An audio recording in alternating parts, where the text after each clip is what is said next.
for you. You guys were given the prosciutto di Parma that we're going to taste in just a minute. That came in a black food container, right? You also received a wedge of grana padano. Okay, the cheese in the package is not the grana padano, so we need you to open up that package and put it on a serving plate or there you go. Thank you for holding that up, Francesco. Just so there's no confusion, the cheese that came in the prosciutto food tray is not the grana padano that we're going to talk about. So how's everybody doing tonight? Just another couple of minutes while we let people in. Everybody doing good? Everybody ready for Thanksgiving? I hope everybody, who else did I not say hi to? I see Giorgio's on the call. A lot of people I don't know, but we have a really great night for you. There's some really, I have to admit, guilty as charged. I dipped in and tasted my Vitello Tornado when it arrived this afternoon. It was delicious. So, hey, I see Melania. I can't remember if I said hi to Melania. Hi, Melania. The wines are showing great. I know we're going to hear about the wines. We do have a lot of ground to cover before we actually get to the meal. So one more minute as we're just waiting for everybody to get on the call. I see Melania's husband's already enjoying the Prosecco. It's really nice and salty and really, really, really good. Beautiful wine. I really, really like it.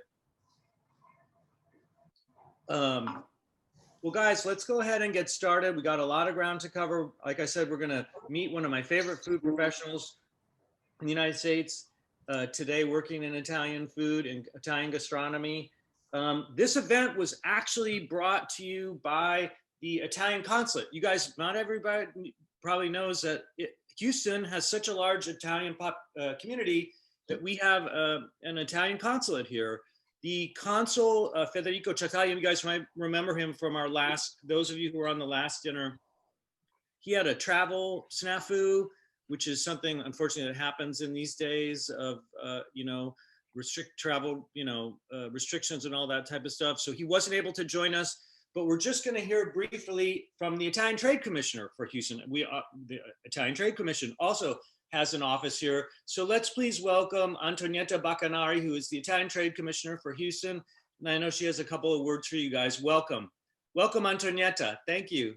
Thank you. Thank you, and good evening, everybody, and welcome to our virtual event, Exploring the Traditions of Italian Cuisine, organized by the Italian Chamber of Commerce of Texas in collaboration with the Consulate General of Italy in Houston. My name is Antonietta Baccanari, and I'm the Italian Trade Commissioner. And on behalf of the Consul General of Italy, Ms. Federico Chattaglia, I thank you for joining us tonight. Unfortunately, as you told, the Consul General cannot attend due to a last-minute change in his flight back to Houston. But I am really pleased to welcome all of you to this event, which is part of the 5th Annual International Italian Food Week that kicked off last Monday, November 16, with a series of events, webinars, in-store promotions, media and social campaigns taking place all over the world to promote Italian cuisine and the high quality of its authentic products. This year edition is focused on important aspects of the Italian cuisine, such as the evolution of culinary tradition through innovation and the connection of Italian products and ingredients with the specific territories. But it's now time to wrap up our Italian Food Week, and no better way to do it with our masterclass, which will explore the world of Italian PDO, Prosciutto di Parma, and Grana Padano, followed by a virtual dinner intended to honor the 200th anniversary of Pellegrino Artusi, author of Science in the Kitchen and the Art of Eating Well, iconic Italian recipes book. So thank you again for joining us tonight, and please enjoy our virtual event. Antonietta, thank you, Commissioner. And again, this is part of the week of Italian cuisine in the world, and we're really lucky. I'm so fortunate to be part of this. Really fun stuff. I see Guy Stout on there. Hey, Guy, don't forget to mute yourself. But we see Guy, one of our great wine professionals. It's his first time on. Welcome. So before we get started, we're also going to hear a word from the president of the Italy America Chamber of Commerce. As the commissioner said, this event was created by the commissioner, and they came to the chamber and said, hey, we've seen you guys do some great events like this. Will you execute this for us? So welcome, please, Brando Ballerini, my friend, my colleague, the president of the Italy America Chamber of Commerce. Brando, please, the floor to you. I thank you, everybody, to participate in this event. I think we have an easy job because to promote the Made in Italy and Italian food and wine is a pretty easy job. I'm joking, but thanks a lot to my people, my staff, that was able to put together this dinner. I hope you enjoy. And Antonietta already explained who organized and who is in the back of this event. The food has been delivered in time, prepared, so my staff was perfect. Enjoy the dinner. Have a good Thank dinner. you. Cheers. Let's all raise the glass. I say cheers to that. And guys, well, let's make a cheer, a virtual cheer all together. The best thing about these events, I mean, the food is great, the wine is great, the people are great, but it's great to see everybody. Cheers, everybody. Cheers. And check out that really cool that Burkle slicer in Brando's office. I know. That's Francesco's. That's the top slicer. Really great stuff. Yeah, and the advantage is a cold cut, so it's not basically eating the meat. And I am from Piacenza. I'm close to Parma, so basically I'm from that area. This is a piece of machine that I have to have in my house. Well, it's a great artifact of Italian cuisine. It's a really Burkle slicer. It's actually of the 70s. Yeah, no, I can tell. The 70s. I'm dying to slice some prosciutto on it, whether from some coppa from Piacenza or prosciutto from Parma. So guys, everybody on the call, I think knows me. My name's Jeremy Parzan. I've been writing about Italian food and wine for a little while now. And later in the evening, we're going to talk about Artusi, Pellegrino Artusi, cookbook author. I'm really excited to tell you about that because I teach Pellegrino Artusi when I teach over in Italy at the Slow Food University. But first, we're going to do a seminar on two of Italy's great food products. You know, has anybody ever read the cookbook author Arthur Schwartz? I see, of course, Francesco's nodding his head because, of course, we both know Arthur. He's such a character, lives in Brooklyn. He lived not far from where I lived in Brooklyn. But he always says, you know, the true cuisine of Italy is Southern Italian cuisine. That's the cuisine. Northern Italy is defined by its food products, right? And today we're going to taste two of the greatest food products, prosciutto di Parma and grana padano. Whenever I teach in my class or I talk at a tasting, I talk about terroir. I always talk about things like before I talk about wine, I talk about prosciutto di Parma, I talk about grana padano, because these are two food products that can only be made in the local terroir, that unique confluence of climate, exposure, soil type, and of course, human intervention, human tradition, right? We're going to taste two of the greatest expressions of terroir tonight. We're so lucky to have Francesco Lupo. I'm very proud to have dubbed him myself the Prosciutto Whisperer. He's been an ambassador. Francesco Lupo has been an ambassador for the Prosciutto di Parma Consortium for some time now. He's also working now with the Grana Padano Consortium.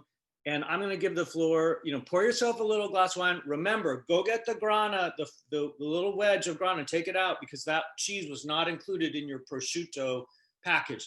Francesco, the floor to you. Tell us what's sexy about prosciutto di Parma. So everything is about sexy about prosciutto di Parma. The best part is eating it. I'm going to share a small presentation from the Consortium, which will basically help to answer most of the questions that we all have about prosciutto di Parma in general. Just bear with me because are you guys able to see the slides? Jeremy? Not yet. You need to share your screen, Francesco. I'm trying to. For some reason, hold on one second. I knew this was going to happen. everything was working fine until We had to see everybody's beautiful faces. I know that was perfect. All right, now we should be able to do it now. You able to see it now? No, we're still just seeing. Okay, just 1 second. And it's okay, guys. Has anybody ever been on a Zoom call where something went wrong? Not me. This is it. This is it.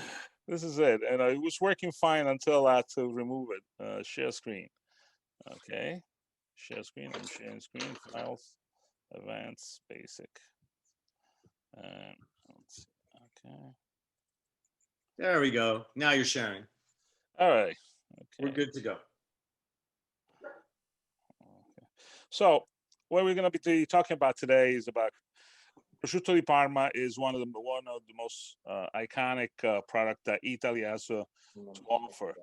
Actually, you say Prosciutto di Parma, you identify a country, a culture, a way of eating that's very unique to the Italian continent. I mean, to the Italian peninsula. So Prosciutto di Parma is one of the first PDO. First of all, it starts out as a consortium. Most of the PDOs or the product that are unique to Italy are guys, sorry, Francesco, I'm going to interrupt. Please, guys, please do not forget to mute yourself just so we can eliminate some of the noise. We really appreciate it. Thank you so much. And I know Zoe might jump in and mute you. Thank you. Go ahead, Francesco. Anyway, start again is we start with the consortium. What is a consortium? In order to have a PDO, you need to have certain parameters of productions that need certified by the European community.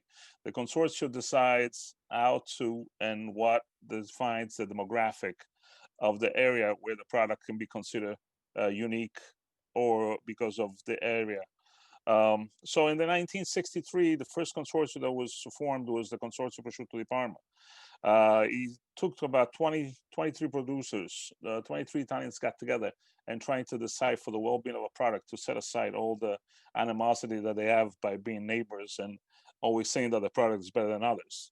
One of the things that is done, why a consortium will create that, is to make sure that the consumer gets protected, doesn't get sold a inferior product that may use or sounds like. Unfortunately, in the US, we have a lot of Italian sounding products that are not even up to par to the real thing. And it really sometimes creates an image of the products that it's not what it's supposed to be. The consortium today is under 45 producers. Only about 40 of them are allowed to sell in the US. What does the consortium does? It promotes and protects, provides technical assistance, ensure compliance from the breeder. That means that every aspect of the production is certified, guaranteed. Starting from the ingredients, from the pigs to the finish step. They're all PDOs. What that means, a PDO is a certification that the European community started in the late 90s. It certifies, identifies geographical defined products from all over Europe. It could be wines, it could be fruit, could be meats, could be cheeses, oils. Why? What is a PDO? Guarantees that every aspect of the production is done in that specific area. Why is that important? Because the uniqueness of the terroir, or the uniqueness of the elevation, the uniqueness of the breeze that comes in from the ocean, adds an extra flavor to a specific product that cannot be reproduced anywhere else. This goes for wines, this goes for fruit, it goes for meats, because when you're curing prosciutto, we expose it basically to air. The air of Parma is what makes it unique. And once you see a PDO on the label, you are guaranteed that the product is what it is. What makes it so special? There's only 4 ingredients. I mean, 2 ingredients in prosciutto di Parma that are physical: pork and sea salt. The other 2 is air and thyme. Air is important because it adds a flavor, and the thyme is because if you don't give the right time to the product, you will not be able to taste accordingly. It needs to be cured. It needs to take a taste time to develop all those flavors that we look into it. this is the production area. The production area, only the product that's made in this specific area is actually right below Parma, is identified as prosciutto di Parma. And the reason is because you have the Apennine Mountains on this area, you have a valley, the Langherano Valley on this part, and this is open to the Adriatic Sea.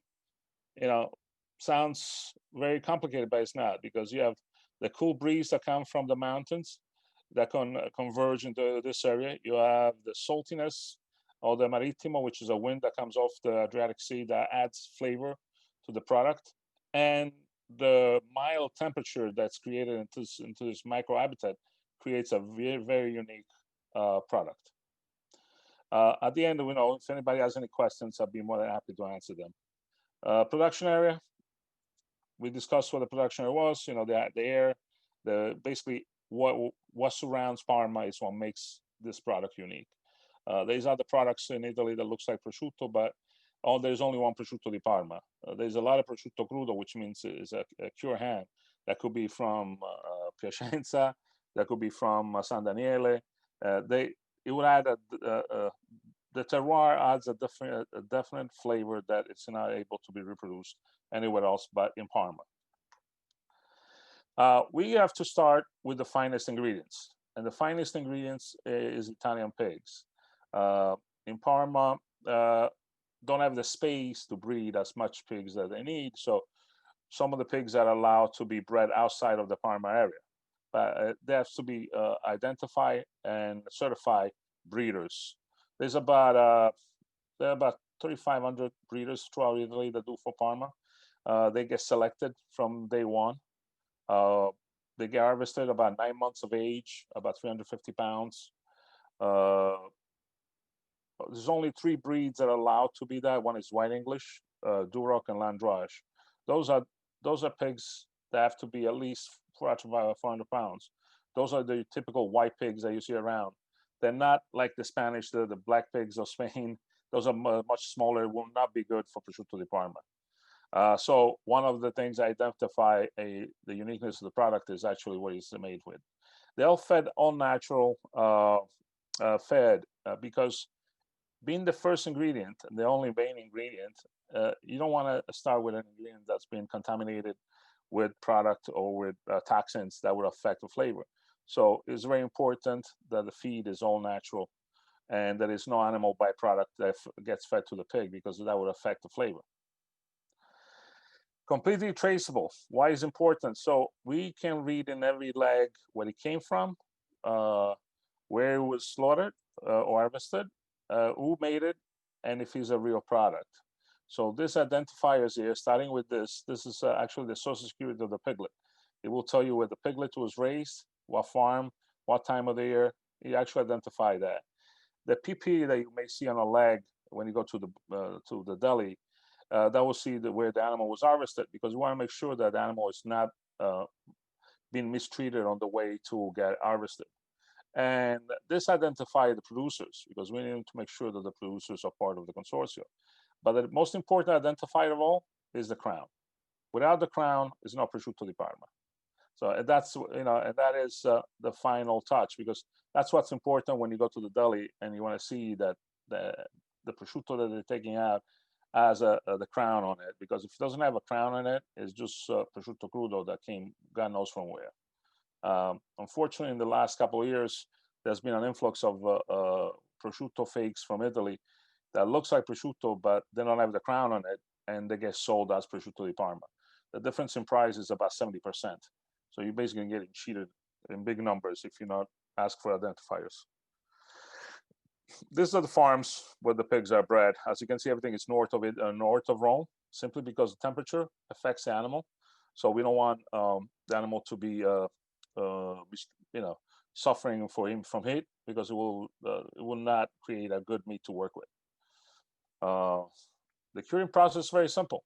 Pork and sea salt is only the salt is only there for about 28 days.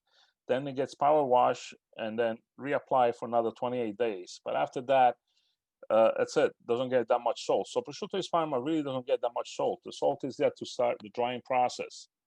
The The maestro salatore is one of the most important people there because the computers cannot reproduce the ability to read the weight and how much salt the leg needs.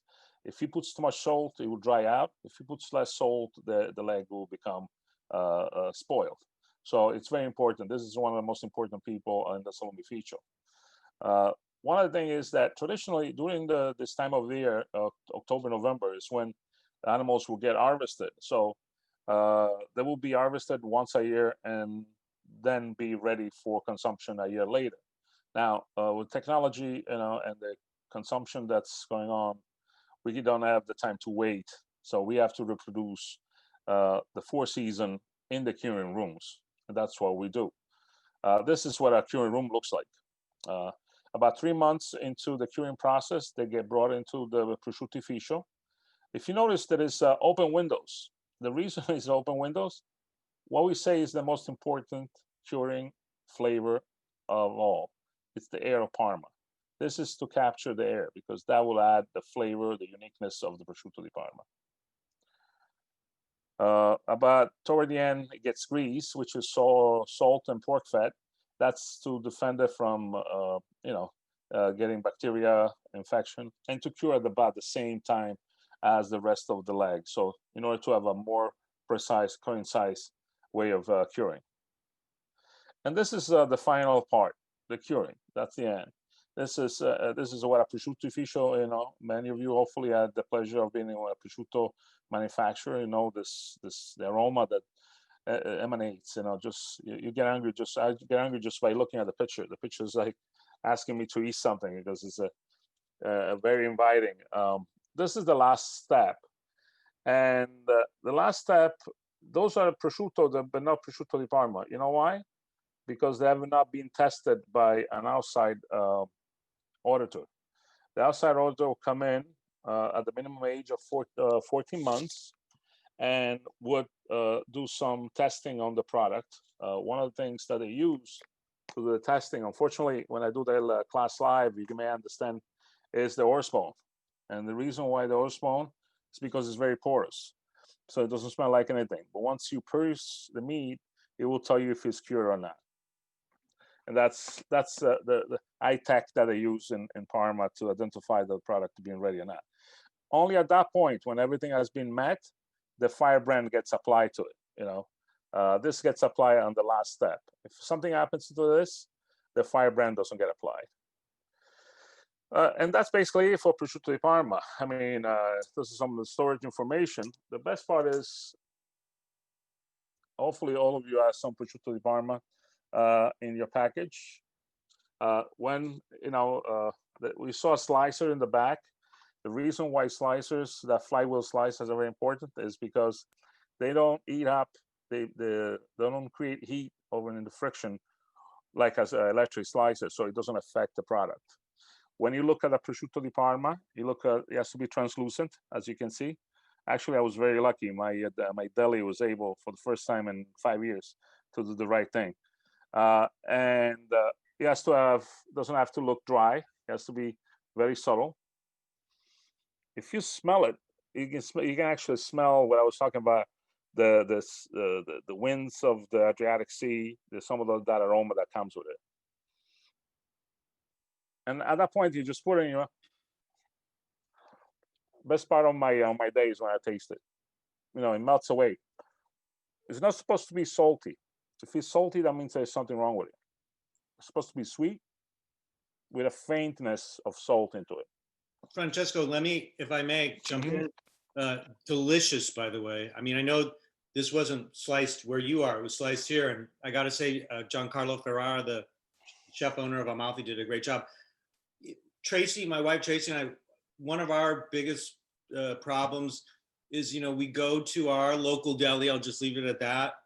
And there's someone at the deli and you say, oh, I want to buy a pound of prosciutto di Parma, and they slice it too thin and it turns into a big mush, or they slice it too thick and it what should we be, what's the parameters we should be looking for? What's the thickness it should be sliced? Or I also find people trim it correctly. Usually on the slicers, when you go to the delis, should be no more than 1. That it goes the knob goes from 1 to 12. It should be on 1. If it goes anywhere above 1, it's too thick, and you don't want it to have a thick prosciutto because the flavors are overpowering, and we won't be able to appreciate it. To me, the half of the pleasure of prosciutto is the texture. Yes, it's the texture. Like I say, I mean, as you can see it, you can see the light, but it's not transparent. You understand? It's I say it's less than an inch cut. I mean, it's about half an inch, maybe less.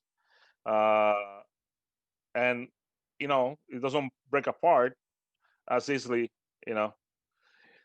If it's too thin, like he says, I see it many times that they slice it, they put it on paper, and then when you try to take it home, it becomes a pain to move it apart. So it's important that when you purchase prosciutto di Parma, you know who the deli is, and if they don't know what they're doing, you have to find somebody that does. Because I've had delis that cut the meat with the skin on, which is a no-no.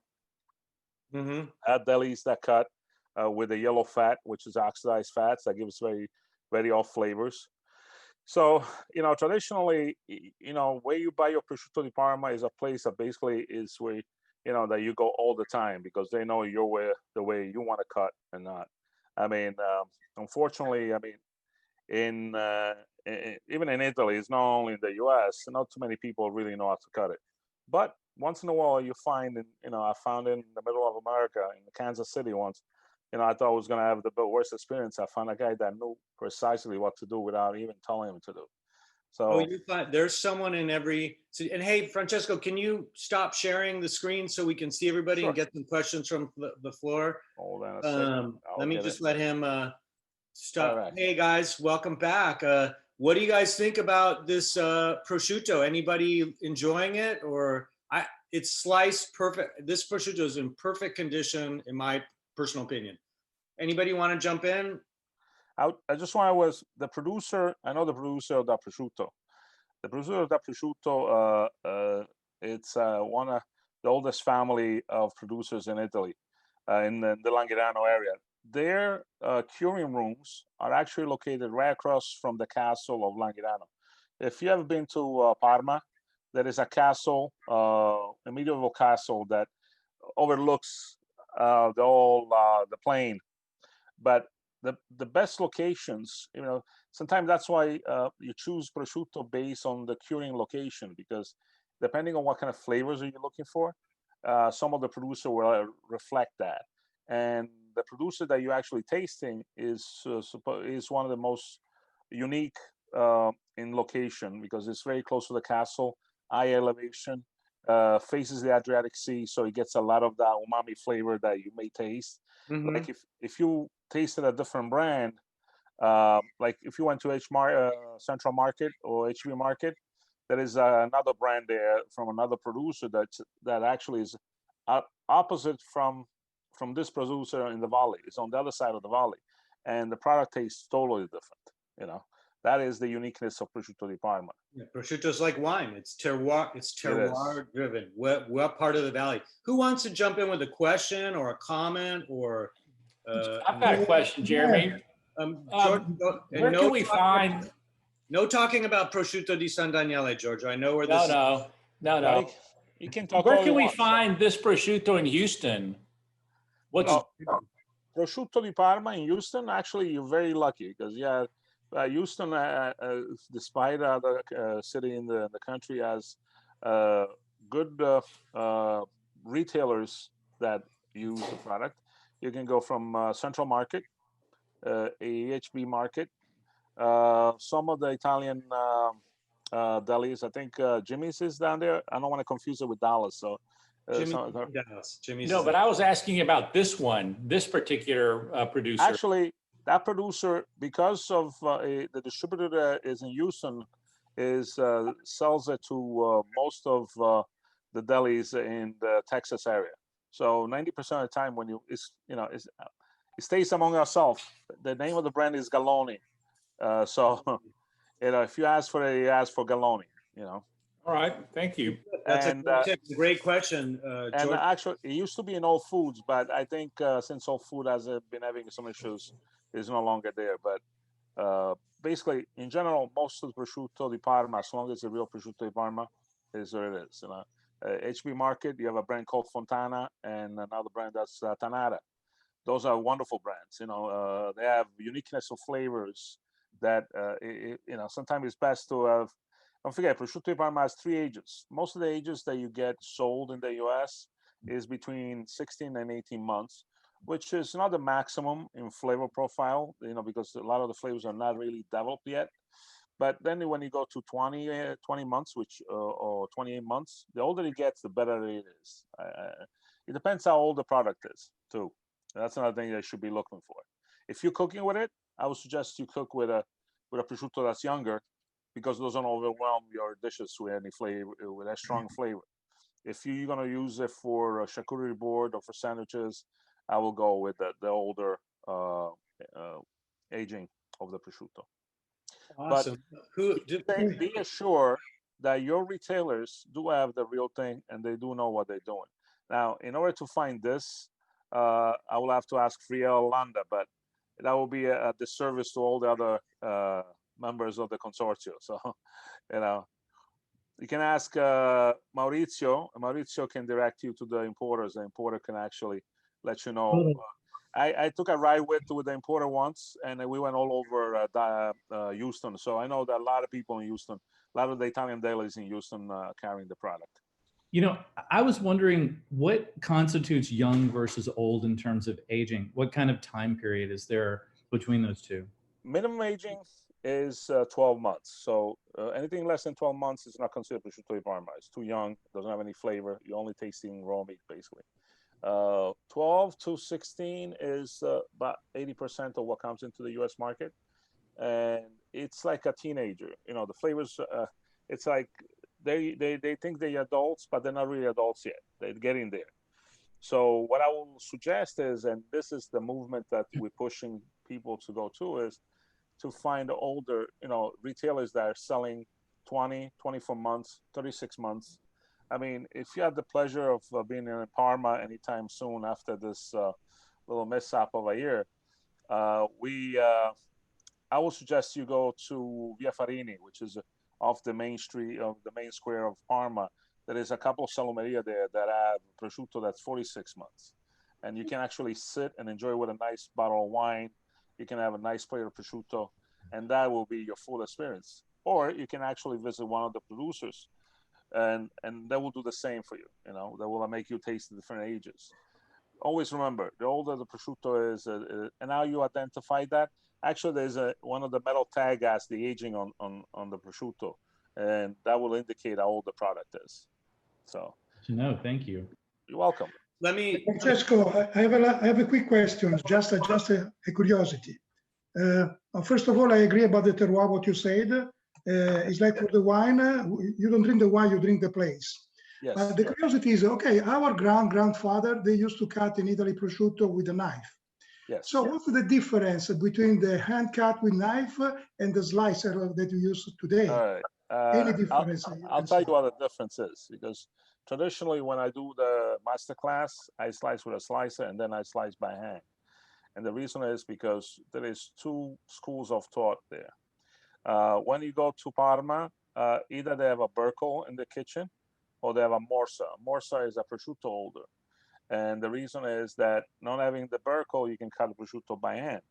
What is the difference? The difference is that when you cut by hand, the product has to be at least 36 months. So you're already working with a wonderful product that, you know, just by smelling alone, satisfy your senses. When you start cutting into it, you know, because you actually have control of the parts that, you know, because the prosciutto like has different flavors in different parts. So by cutting it, you can actually access those parts a little bit easier. And you can, and traditionally when you're slicing by hand, you actually cut it a little thicker.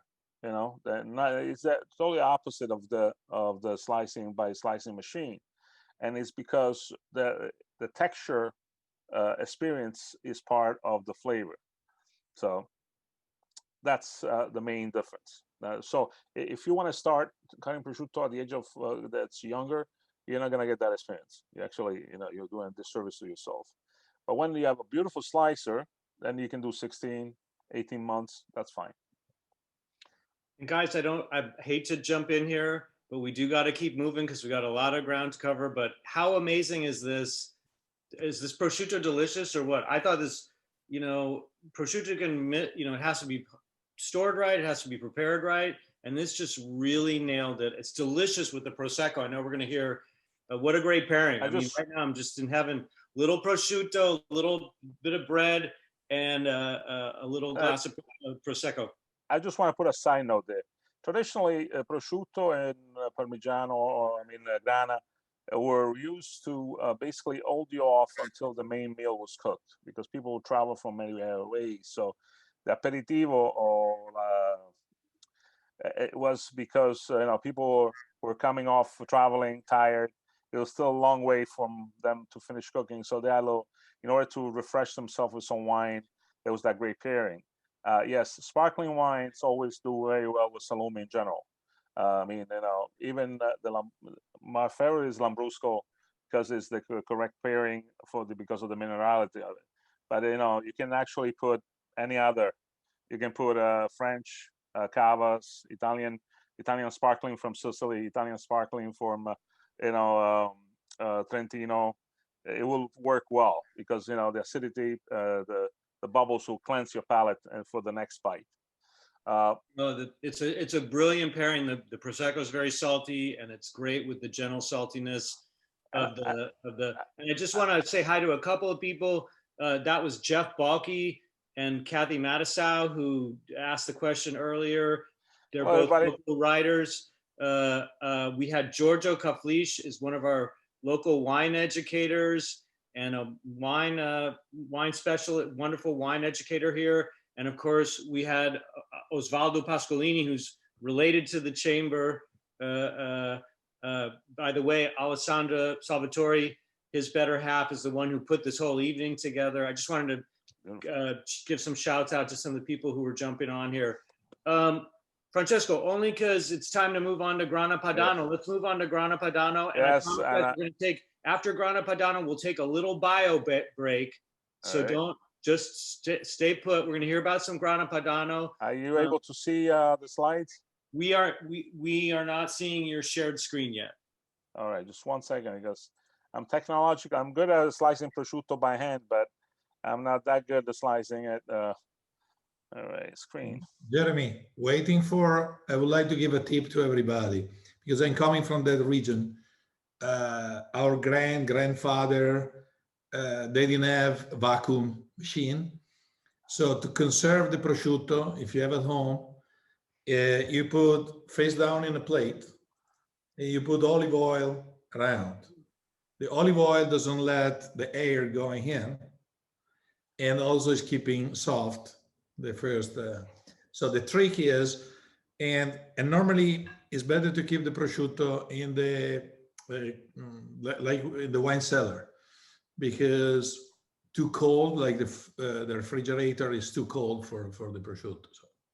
So just Brando's talking about for people who's heading to Central Market right now to buy a whole thigh for $350. Actually, what you're talking about is when you have the whole thigh. I've seen people do that too. It'll and you don't want to put it in the refrigerator; it'll get too dry. I want to do some correction, because there's a couple things that can damage the product. First of all, you really don't want to use any olive oil with prosciutto, because the olive oil will oxidize and will give a flavor that very off. No, just the surface.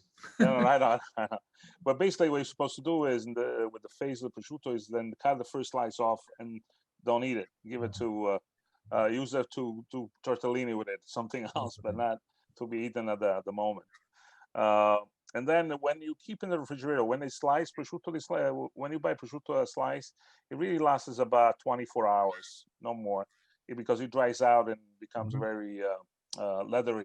So if you are organizing a party, don't buy prosciutto slice 3 days before. It has to be done on the same day, or at least 24 hours early.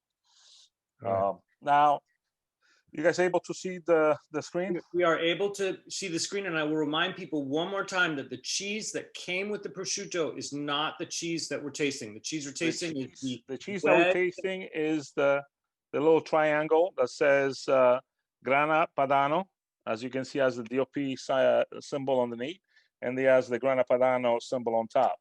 It is a triangular shape, and not the half moon shape cheese that you find. The other one is provolone, which was provided by Fattoria Cremona for this evening, which is, I would like to thank Fattoria Cremona for sponsoring part of the evening. Jeremy, I just want to jump in. I just want to say that the cheese inside the box of prosciutto is provolone picante dolce from the same Fattoria Cremona. Yes. Oh, great. Great. Okay. I have my mouth full of grana. It's okay. Sorry. Sorry. No, it's okay. Now, as we were talking before, is Grana Padano is another DOP. Actually, Grana Padano is the #1 DOP in the world for production of products. Is the biggest DOP in the market. He started out. The history of Grana Padano goes back at least 1,000 years. In the Po Valley, the monks, the Cistercian monks, were producing this cheese to work with the excess milk that they had. One of the things that Grana Padano has is actually made with skimmed milk, so it's highly healthy and provides a lot of energy and proteins without the side effect of cholesterols and many other things. Now, for a lot of people that are lactose intolerant, Grana Padano is actually a cheese that you can eat because of the lactose is already being, it's not there any longer as any other cheeses. This is what a Grana Padano looks like. It's about an 80-pound wheel before it gets portioned. The ratio of milk per kilo is 10 liters of milk for 1 kilo. So it's 10 to 1. So, we start out with about 800 liters of 400 liters of milk to get an 40 kilo form of Grana Padano. Grana Padano, this is a DOP, the symbol of the DOP. In the Parmesan and the Prosciutto di Parma was the crown. Here you have a diamond that says GMP, Grana Padano. As you can see, as the DOP, the origin of denomination protected, which that means the Grana Padano can only be made those specific areas because there's a uniqueness in the air, in the minerals of the terroir, the cows, the milk, everything that comes to the perfect storms create the perfect product, but it can only be in that specific geographical area. Grana Padano cannot be reproduced. Unfortunately, Grana Padano is one of those cheeses that you find all over the U.S. As a Parmesan. That doesn't mean anything unless it says Grana Padano on the skin or on the packages. As you can see, it's not Grana Padano. Grana Padano, when it gets graded, it will have the symbol on it.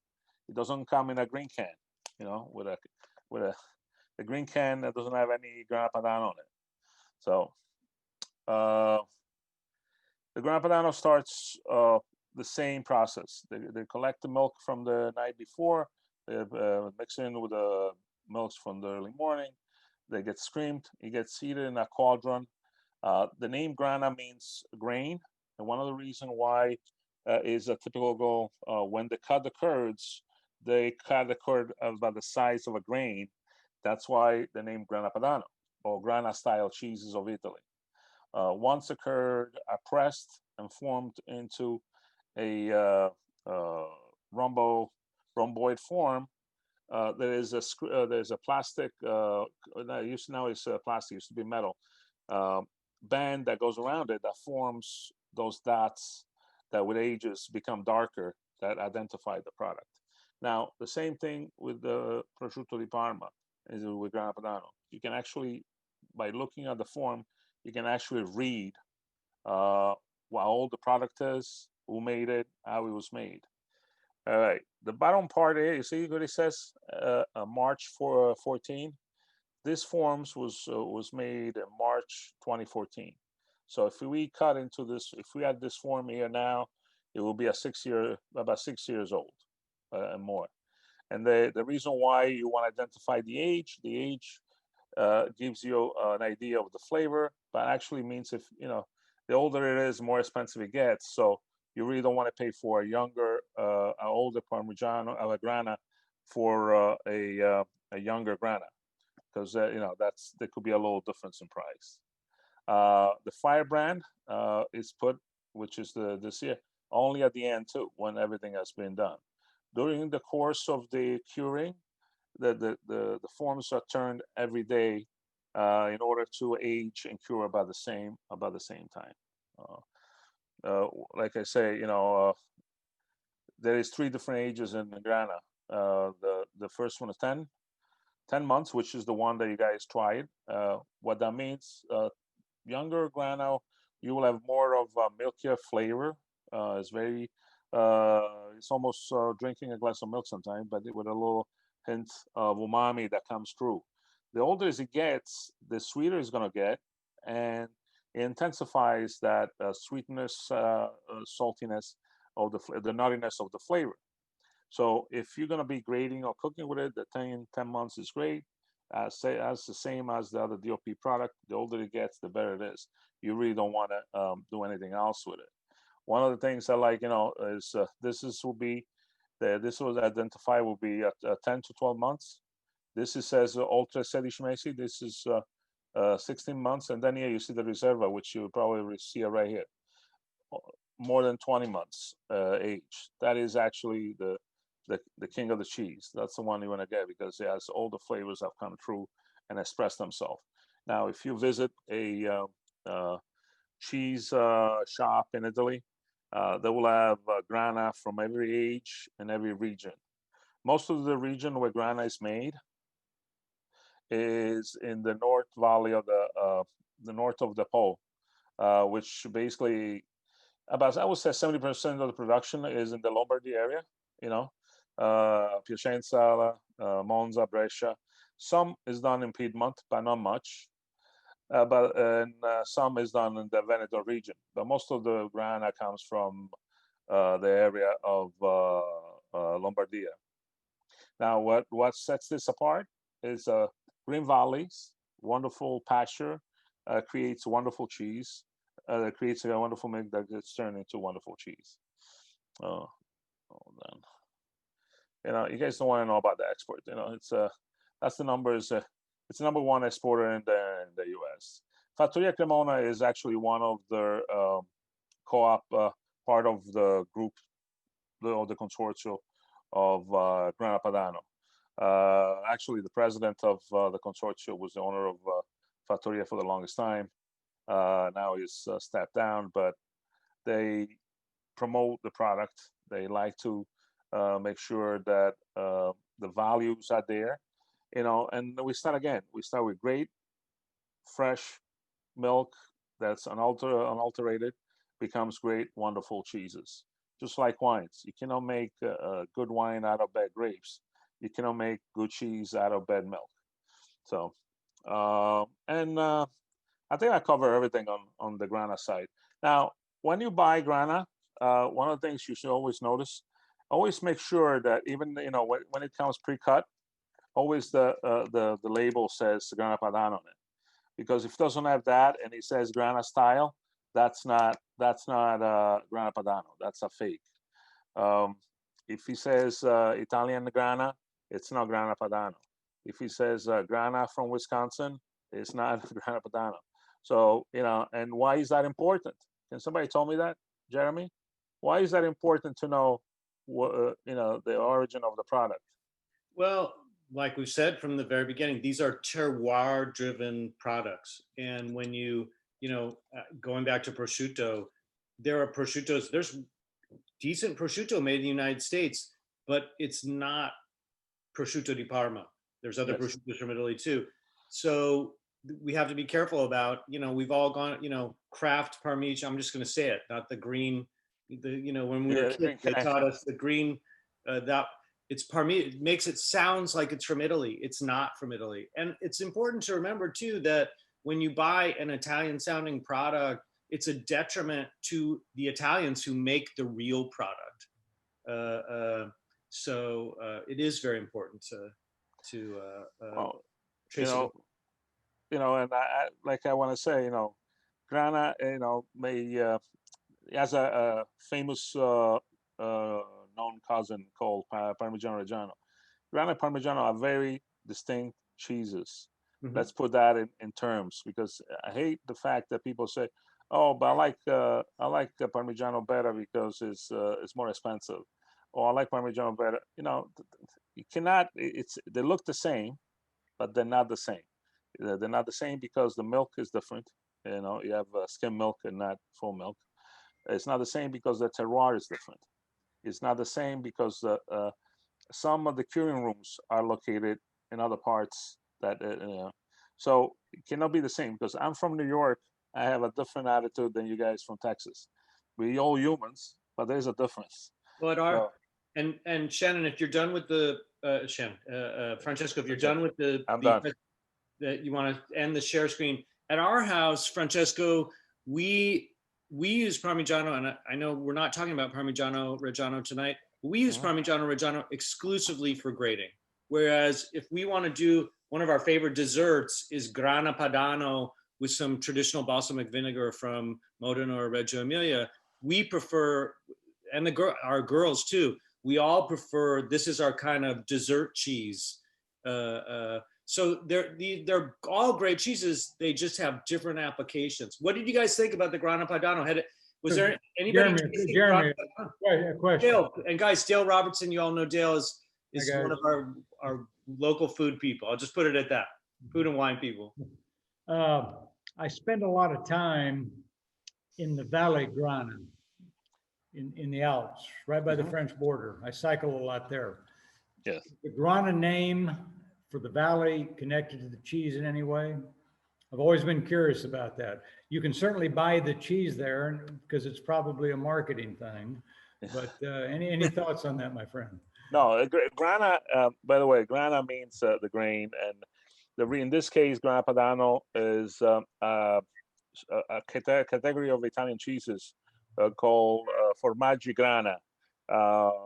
In the Formaggi Grana, you actually have Montasio and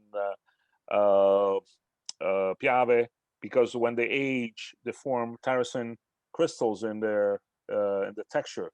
It looks like you're crunching on things, which actually is funny because prosciutto di Parma gets the same crystals. Everybody thinks is salt. It's not salt. It's actually amino acids from the feed that they get, and that's the flavor that gets into the Grana and the other cheese.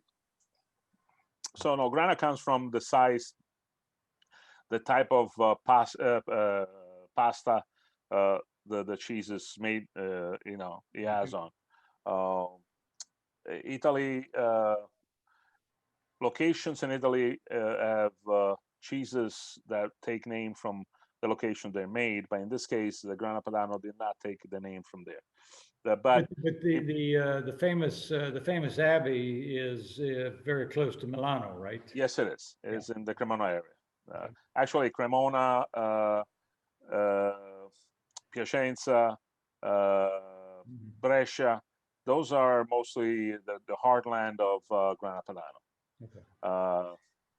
That's it. Well, thank Any you for other questions? clarifying, because my friends in my part of Italy, like to take credit for Grana Padano, but it is simply a name that's the same. No. Grana Padano started from one area, but it expanded throughout the valley, the Po Valley. So, initially it was called Formaggio di Grana. It didn't have a specific Formaggio was a very generic name for it, but then it became Grana Padano because of the Padano defines the Po Valley, and that's the identification they have. They have a similar cheese north of that in the Trentino Alto Adige. They call it Trentin Grana. It's totally different flavors, totally different. It looks the same, but because of the terroir, it's a different product. So how did the Reggiano Parmigiano people do a better job of marketing? Well, I have to tell you one thing. Right after the U.S. Republic was formed, Thomas Jefferson went to Parma, and he was there, and he saw prosciutto di Parma. He saw this Grana style cheese. It was not called Parmigiano or Grana, and he brought it back into the U.S. because he wanted to be the basis of the agricultural future of America. And in reality, he realized quickly that it was not in Monticello. It looks like Parma hills, but it doesn't feel. The terroir is not the same. That's. So they're very unique in staying in the area. Hey, Italy has a lot to offer, and those two are the best items here. Yes, it does. And wine-wise, you can have a Gattinara with Grana Padano. You can have Franciacorta with Grana Padano. Will marry well. And the fact that is a versatile cheese, like Jeremy says, it could be used for savory dishes and for sweet dishes. I mean, I have people make ice cream with Grana Padano. It marries well with a lot of flavors. I personally prefer it by itself, but you know what? It's a cheese that fills and makes a lot of people happy. Guys, when you go to Franciacorta in Melania, who's another one of our wine professionals, Melania Spagnoli, when you go to Franciacorta, they don't have Parmigiano Reggiano with their Franciacorta. They have they do Grana Padano, and it's delicious. I mean, Parmigiano Reggiano isn't even on the radar. So just to give you guys an idea of what a coveted cheese this is. Anybody else want to jump in with questions or thoughts or impressions, or how many people had Grana Padano before? A lot of people. Okay, a lot of people had Grana Padano. Even the chef had Grana Padano before. Well, and Giancarlo uses. I've had huge, long conversations with Giancarlo about Grana Padano. It's incredible to think, Francesco, you and I, who are the oldest people on this call, for sure, and what we think about 10 years ago, nobody knew what Grana Padano was. Maybe 20 years ago. Today, Grana Padano is really on a rise. Of course, Guy, you knew because you were out buying wine in Italy, but and talking to people about wine in Italy. But Jeremy, what's funny is, like I said before, Grana Padano was imported in the U.S. Right after the birth of the nation. It became very popular, believe it or not, in the 1800s. I mean, it wasn't called Grana Padano at the time, but the cheese that came from that region, that basically was the forefather of Grana Padano, was always been in the U.S. But as right after World War II, what happened is, with a lot of product, due to the disruption of World War II, they lost their way into the country, and they came back much after. I mean, in the 80s, I remember looking for specialty foods in New York. You think New York would be the capital mundi, and it would be difficult even to find an espresso. I have to take a train for an hour and a half into Brooklyn in order to have a good espresso. Then 5 years later, it was the norm. Everybody had espresso. You know what I mean? But the same thing with Grana Padano. I mean, Grana Padano was it's always in specific markets, like in the New York market. Grana Padano has always been present. It's always been there, and it has a great following because of the flavor that covers a lot of parameters of, and it's actually easygoing cheese because kids like it. There's nothing. Our kids love Grana Padano. Our kids love it. Anything else? Anybody have any? I know Francesco's very good. I see a question here in the chat. Yeah, there is one. Asking, can I use Grana Padano for cacio e pepe? No, because if you make cacio e pepe and again the chef or your friend who's Roman will get very upset. It would be Grana e pepe at that point. And that was that would be Grana pepe. Cacio is a typical Roman dish. You can make, you can sub anything if you want. I mean, I was making carbonara a couple of nights ago, and the only thing I had was Grana Padano, and I thought it was going to work out. It worked out, but it's not the same feeling to it. the saltiness of that cacio romano has to be in the cacio e pepe. So, you know, you can actually blend it because it cuts into the flavor and makes it a little more mellow. But, you know, you cannot, so there's some recipes, that regional recipes that you cannot mess around with. Yeah. But I have to say, like Jeremy said in the beginning, you know, Schwartz says that real Italian cooking is the South.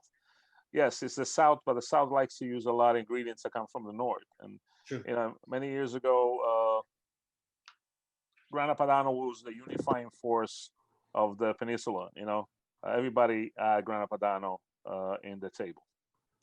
Lupo. Really Lupo. good. Guy, do you have, jump in, Guy. Buonasera.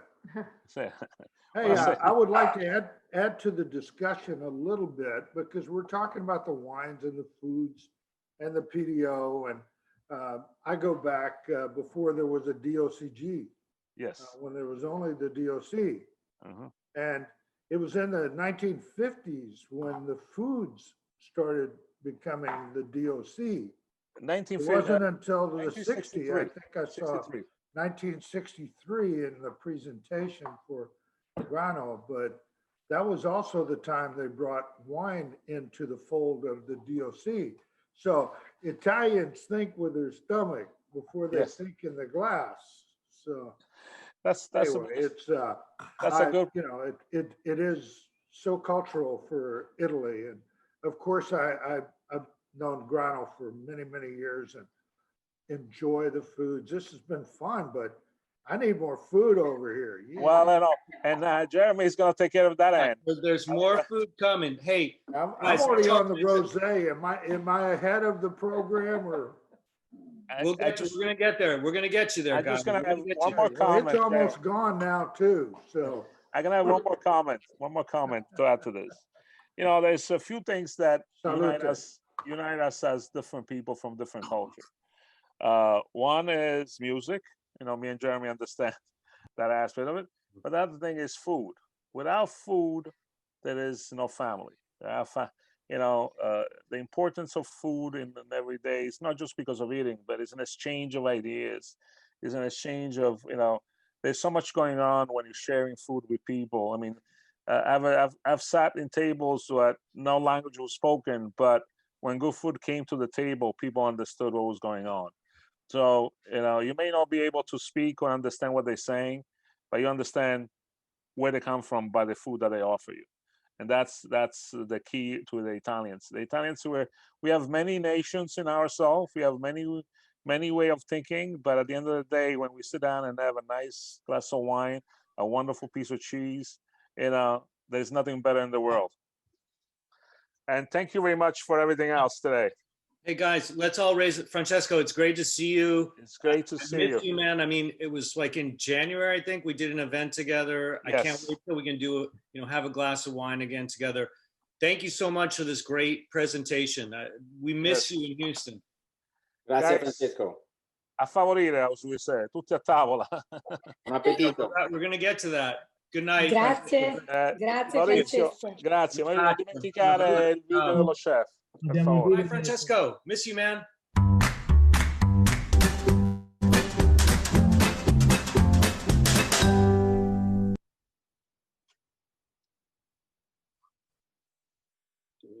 Buongiorno a tutti, sono Claudio Sadre, ristorante Sadre a Milano. Siamo qui per celebrare la Settimana della Cucina Italiana nel mondo e grazie a Fattoria Cremone e Grana Padano, Consorzio del Grana Padano, dedichiamo queste ricette che stiamo preparando oggi per la cena virtuale che si svolgerà a Houston in occasione di questa manifestazione con il patrocinio della Camera di Commercio italiana di Houston e l'ambasciata italiana di Houston. Vi ringrazio e a presto, buon divertimento. Una ricetta molto semplice, però è un aperitivo veramente molto divertente e piacevolissimo. Si fa con un minimo sforzo. Il prodotto principale è il grana padano. 10 mesi va bene, però potreste farlo anche con una riserva particolare.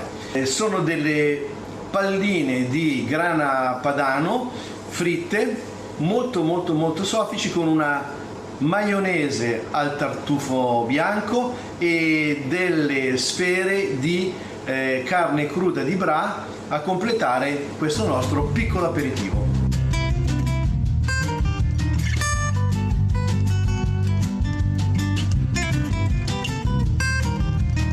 Maizena, grana padano, maionese tartufata e salsiccia cruda di bra. Bene, procediamo.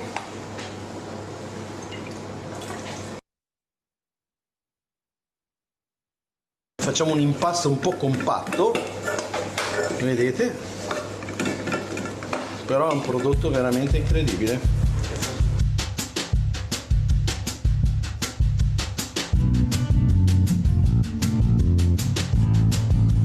Facciamo dei salsicciotti così,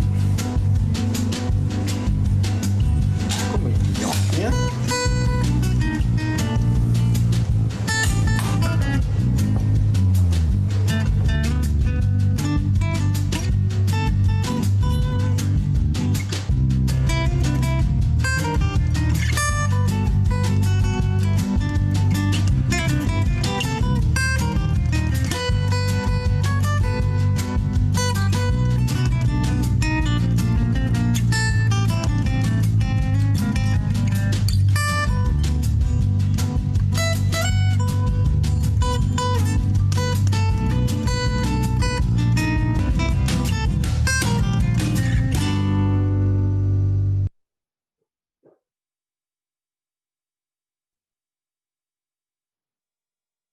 All right, guys. So we have the Grana Padano Consortium to thank for that one. If you guys don't know, Sadler is one of the top Michelin-starred chefs in Italy. Anybody ever eaten at Sadler?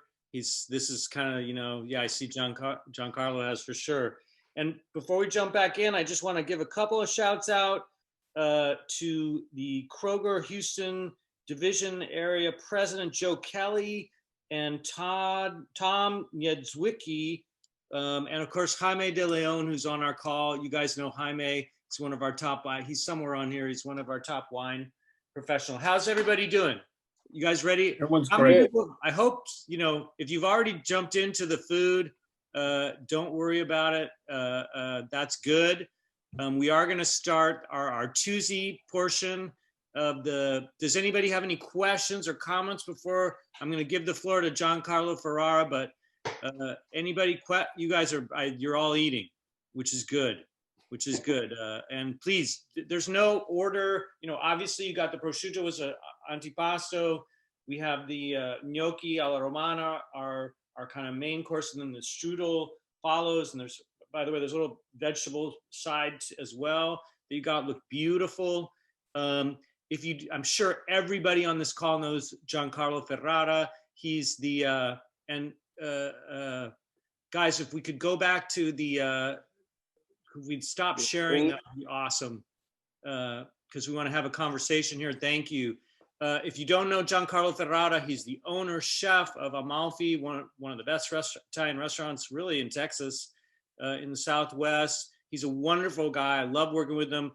I'm going to tell you a little bit more about Artusi in a little bit, but Giancarlo, can you tell us about, you know, as an Italian chef, as someone who grew up in Italy, who grew up in an Italian home, what, you know, I'll tell you some of the more technical details about Artusi, Pellegrino Artusi, the cookbook author, but what does Artusi mean to you? And what does it mean to an Italian chef? And how did his book inspire the menu tonight? So guys, welcome Giancarlo Ferrara from Amalfi. Hi everyone, thank you, and thank you Jeremy for the presentation, and thank you to the Chamber of Commerce and Italian Consulate, Federico Chattaglia, and unfortunately can't be with us tonight for travel problem, but thank you again to having me for the second time of a virtual dinner. I'm new used to have a virtual dinner usually, but I'm get used to. Well, for me, Artusi is my first book at school, let's put it that way. I mean, when you start like culinary school in Italy, and we talk about the 80s, basically Artusi is the father of the cooking skills when you start in the culinary school. So we is basically, it's the ABC of the cooking when you start a school.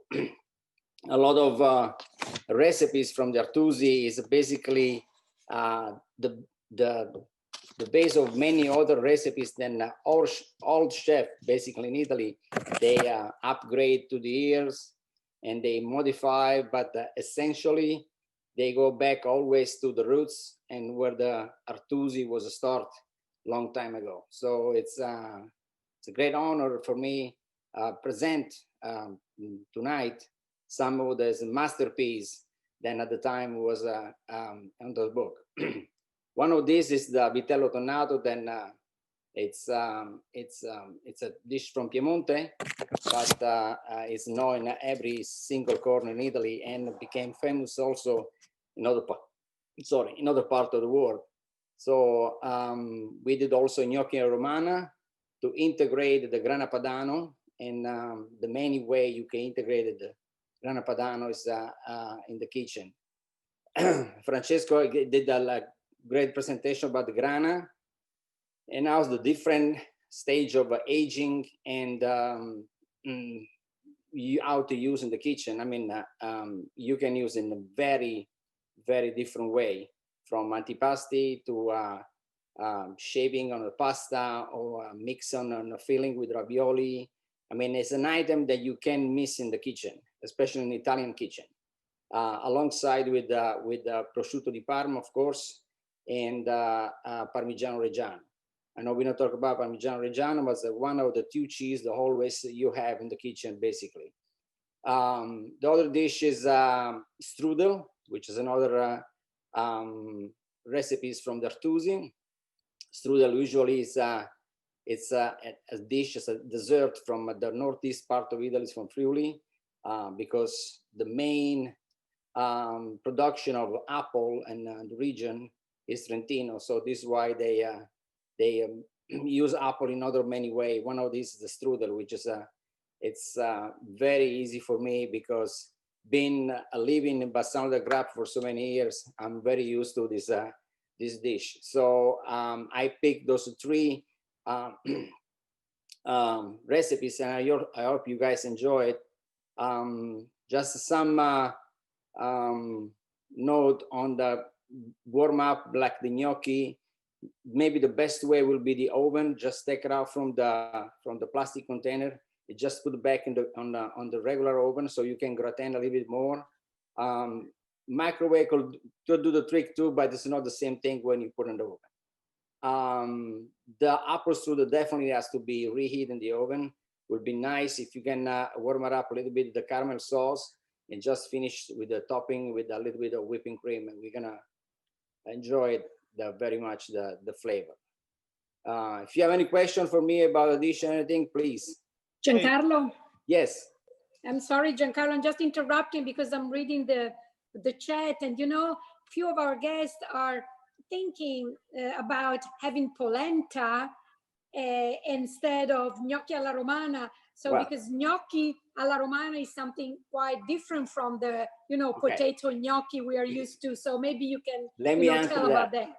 Well, yeah. They so-called gnocchi alla romana. It doesn't resemble anything about, you know, the gnocchi, the potato gnocchi that you usually know, you know, the dumpling.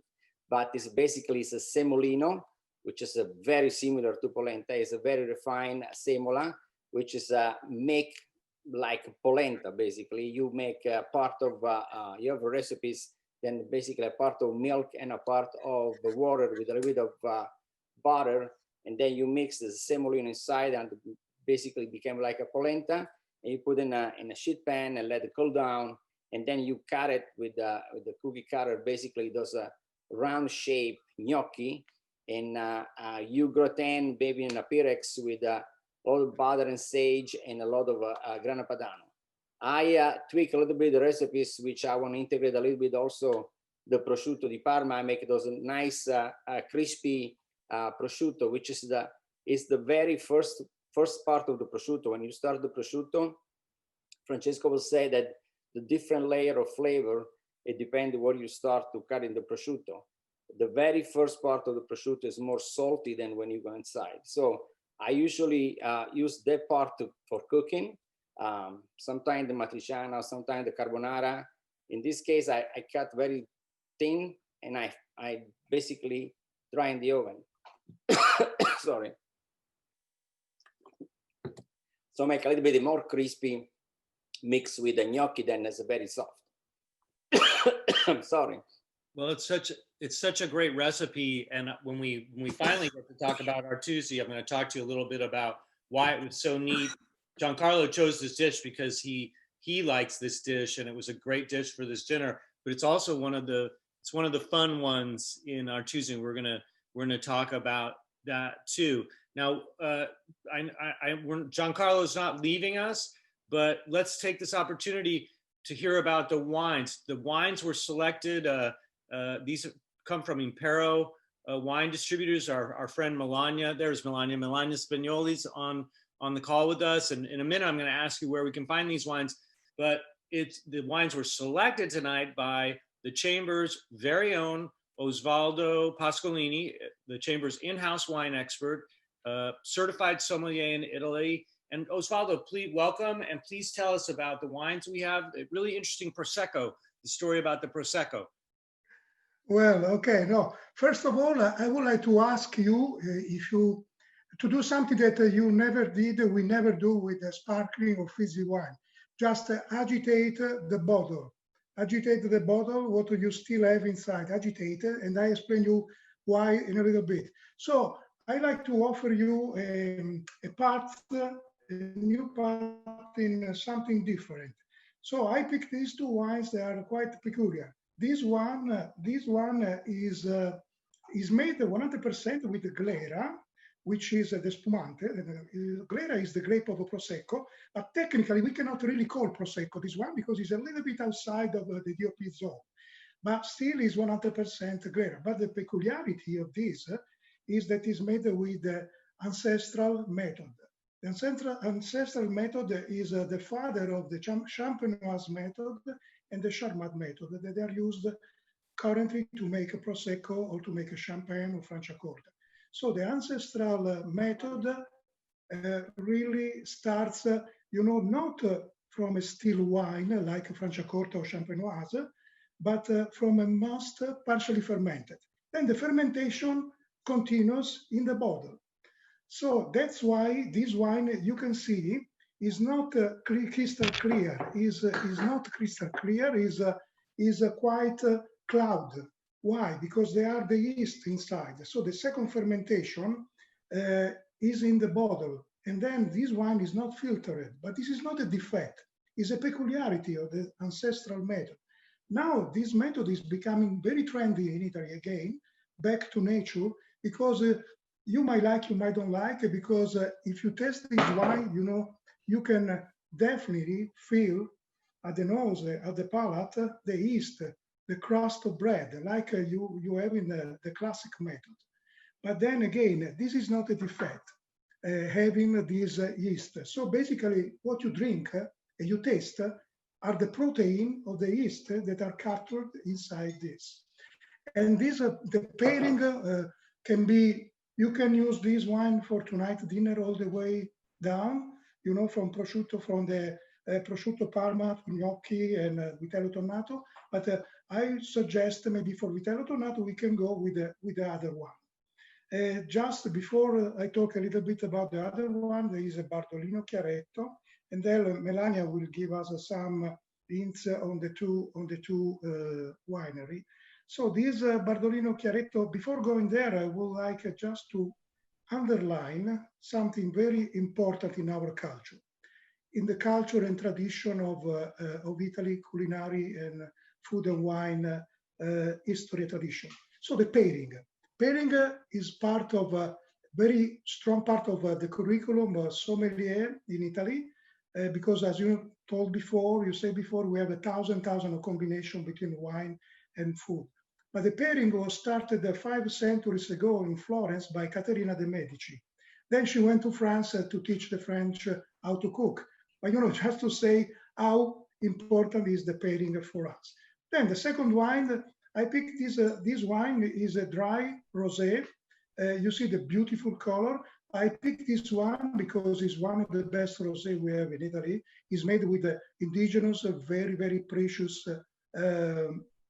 grapes, Corvina, Rondinella, Molinara. They are the soul, they are the backbone of the Amarone della Valpolicella. This is one of our top.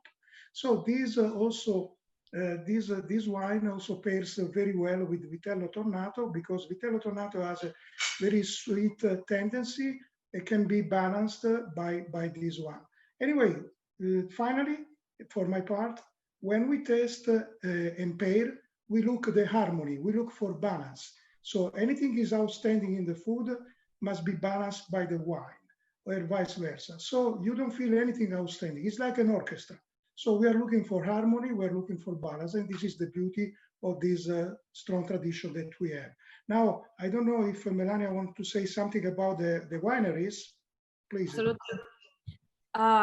Thank you, Osvaldo, for choosing these wines, and you made an amazing choice for the pairing. And the wineries featured tonight are two wineries that are very, very close to my heart. We're talking about two family-owned wineries, Biasiotto for the first wine and Tinazzi for the second. But two very, very different philosophies. Biasiotto is a winery in between Friuli and Veneto, and they are very, very popular locally, and they have been making wines for now 5 generations. So a very, very long tradition in the winemaking, especially in the sparkling wines. They are indeed very, very famous for sparkling wine and Prosecco. So they are famous for producing top-notch Proseccos, but at the same time, they are investing a lot to reach the top-notch quality in every wine they make, and especially different wines, such as the 015, our sparkling wine of tonight. That is not a Prosecco, it's an ancestral method, like Osvaldo said, and it's like a rediscovery of the tradition of the past. So, and if you look on their website, you can also see other very, very interesting wines, such as Cabernet Sauvignon vinified sparkling, demi-sec. So very, very cool wines, something that you're not very used to try every day. So we chose this winery also to, of course, celebrate these producers, family owned again, where the winemaker now, he's 40 years old, and he's transforming this winery from very, very traditional to a particular stretch on the quality and the technology. Speaking about Tinazzi, Tinazzi is one of our most popular producer from Veneto. Veneto is a very popular region in the United States, especially in Texas. We had a very, very great report in the last years with their whole line, Valpolicella line. So we're talking about Valpolicella Ripasso, Amarone, so big reds that Texans really, really, really love. And tonight we're featuring the Bardolino Chiaretto, which is made with the same grape of the Valpolicella blend, like Osvaldo said.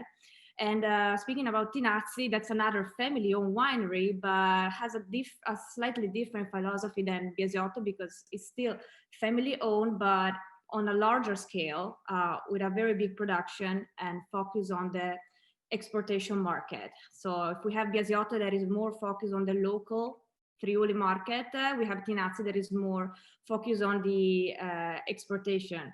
And when we talk to the winemaker, Gianandrea Tinazzi, he's a very grouchy, old school man, but he's a lot of fun.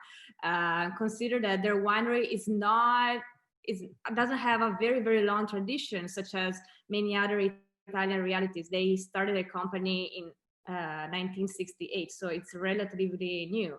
But since he started, he knew that he had to fight with other big brands such as Tomasi, Allegrini, and other big brands that were so famous, and not only locally but also abroad. So he left Verona. He went to Germany and to Europe, bringing his samples. trying to build a brand and build a reputation. It's the same thing that we are doing here in Texas when we bring in a new winery. So slowly, but like in a very, very stubborn way, he built the reputation of this wonderful winery that we love to work with. But I hope you guys are enjoying these wines like we are. And again, thank you, Osvaldo, for choosing them. Melania, you forgot the most important thing. Where can, if you guys are enjoying these wines, both wines are great, very classic in style. I really love the Prosecco. Where can you find these wines retail? Retail, well, the Tinazzi line is all available at Specs, except for this wine, but maybe we can discuss about it, right, Tom? And guys, that's Tom Dobson, is the Italian buyer at Specs. And there's so many, we're gonna give some shout outs earlier, but so Specs, where else? Retail only Specs for the Tinazzi line, and Biasiotto is strictly dedicated to restaurants and wine bars. It's a very, very limited production. We're talking about less than 500,000 bottles produced per year. It's very, very, very limited. So it's not something that, I mean, could be sold on a big scale. But for Tinazzi, yeah, all their line is available at Specs. And awesome. I'm sure we could special order it for anyone who wants it. Yeah. Both wines are great, and I love, and Melania's of course from Lombardy, but both of these wines are very Veneto. These are the type of wines you would drink if you were in Verona, if you were in Padua. This is what people there on the ground drink. What do you guys think about the wines? I don't know, Giorgio, Dale,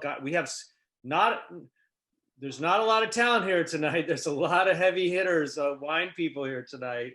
I'm taking a back seat. I don't know if any of the true wine experts want to jump in. Sandra, by the way, guys, we have Katrina, Renee. Where did Katrina go? We have Sandra Crittenden. Becca Castillo is another one of our wine people community.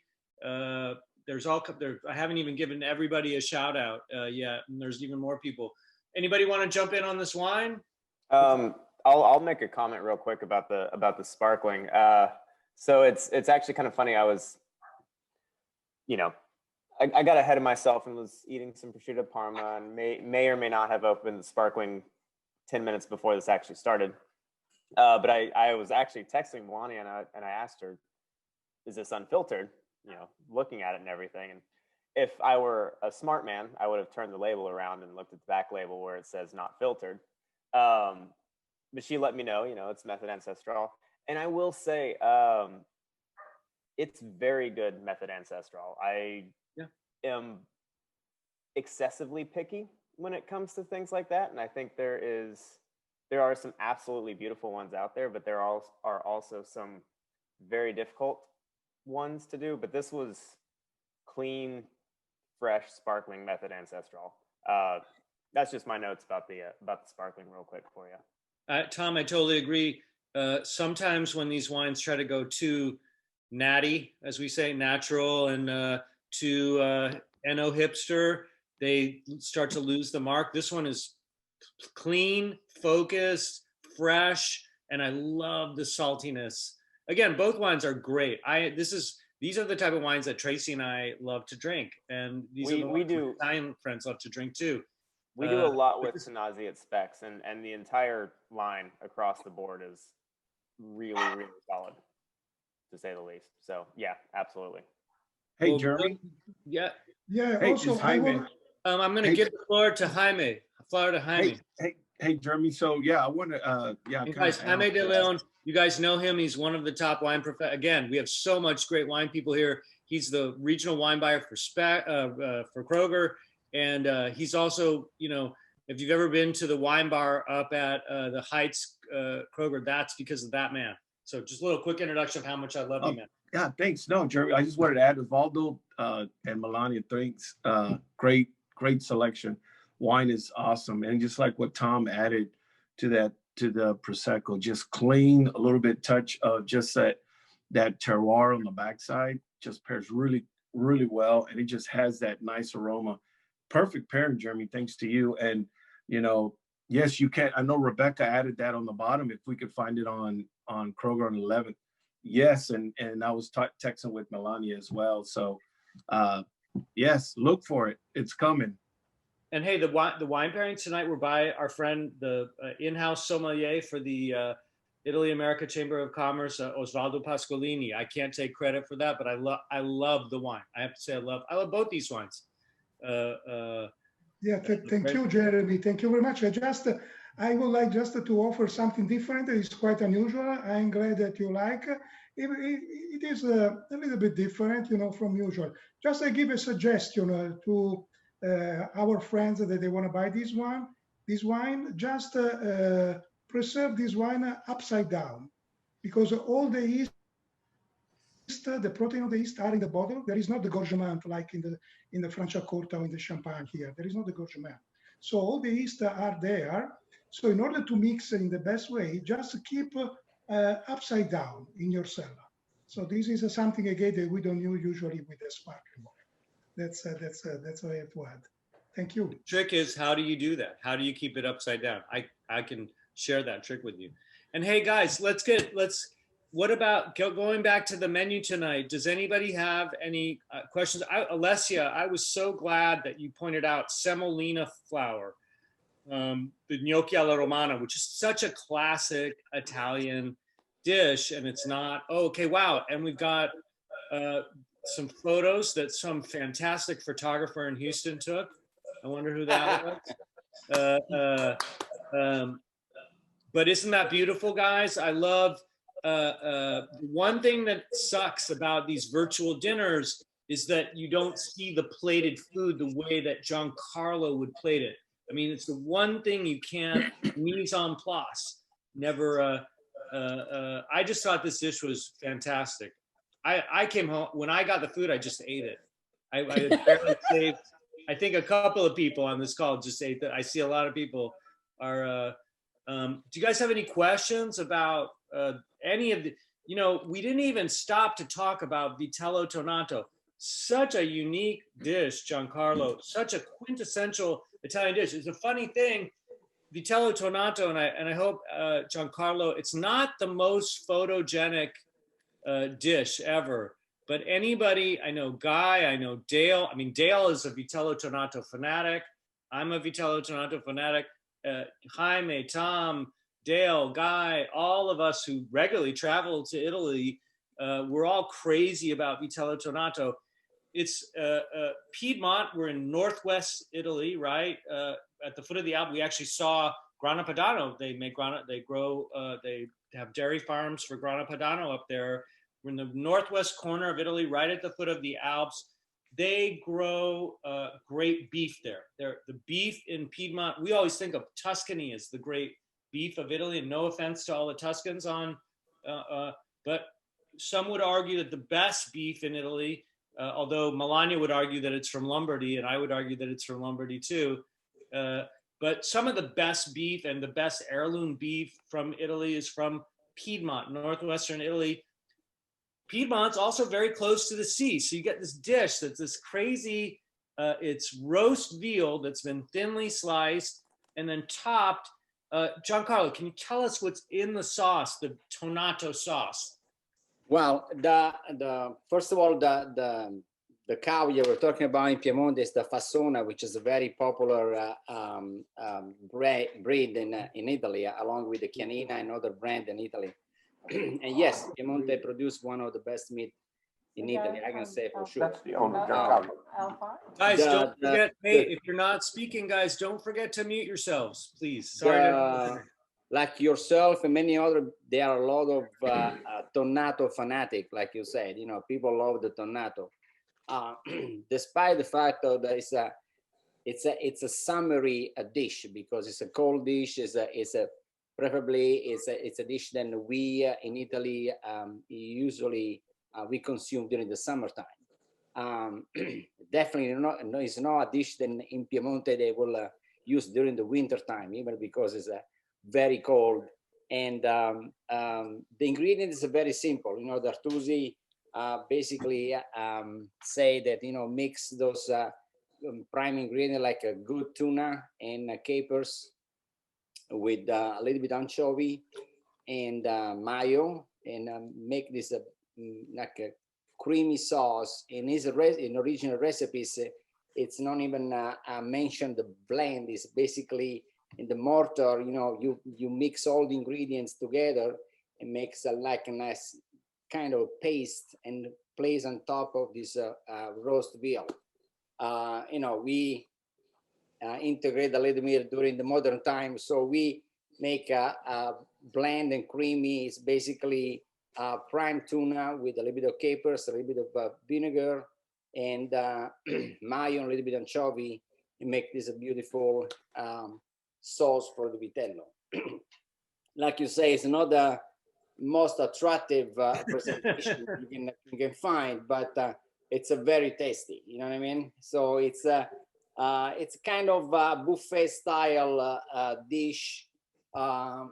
More a summertime like dish, like I said before.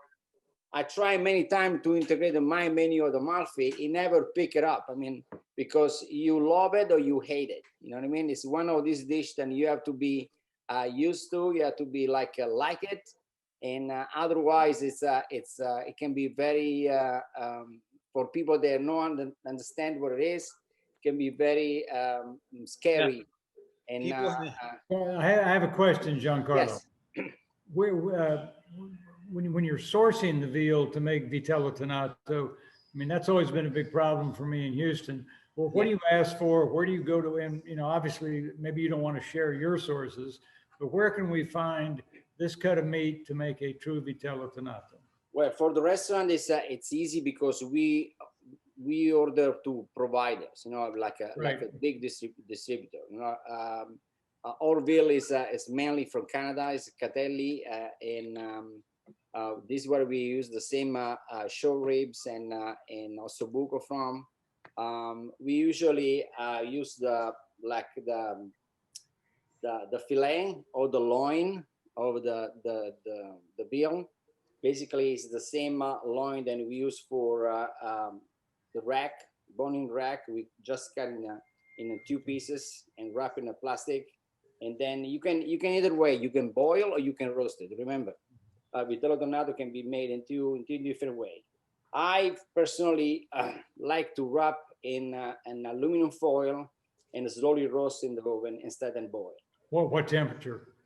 350 for about 25 minutes for a 2-pound piece of meat. But for a veal loin?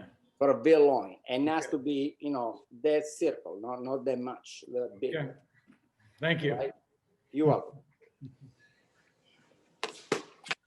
Any other question? It's so true. I was going to say, it's so true what you're saying, Giancarlo. And great question, Dale. Thank you. And like I said, Dale and I have spent many evenings, you know, discussing our favorite Vitello Tornado from town to town in Piedmont. People who are not accustomed to eating this dish think it's such a strange dish. It's such an iconic Italian dish. It's served all over Italy. And in Piedmont, they eat it all year round. But it's served all, in the summertime, it's served all Rome, Naples, everywhere. It's one of those iconic dishes. And it's such a great example of terroir where you have the beef that's raised in the valley. It's only about an hour and 15-minute drive to the sea where, you know, in the hard times back in the old days, they would bring the anchovies and the tuna up from Liguria on the coast and the capers. And so you have, it's one of those unique things about Italy. We have the mountain pastured beef, and then you have the salt olive oil cured dishes of the coast, and you put them together and you get this unique, it's one of my favorite things to eat. And I know Guy is itching to jump in and tell us his story of conquest of Vitello Tornado. Well, Jeremy, you're right. I've spent quite a bit of time in Piedmont. I love the area. It's just gorgeous. And that I was always confused about the dish. Vitello I got because Piedmont is all about rolling hills. It's kind of, you know, hill country Texas, but where did tuna come from in Piedmont? You know, I just didn't get it. Well, Guy, But because it came from Liguria. And Dale, I hear you. well, because Sergio, you're being really quiet. I've never heard you this quiet in my life. So he's an attorney. They pay him to talk. But I asked one of the guys, what is the deal with Tunato?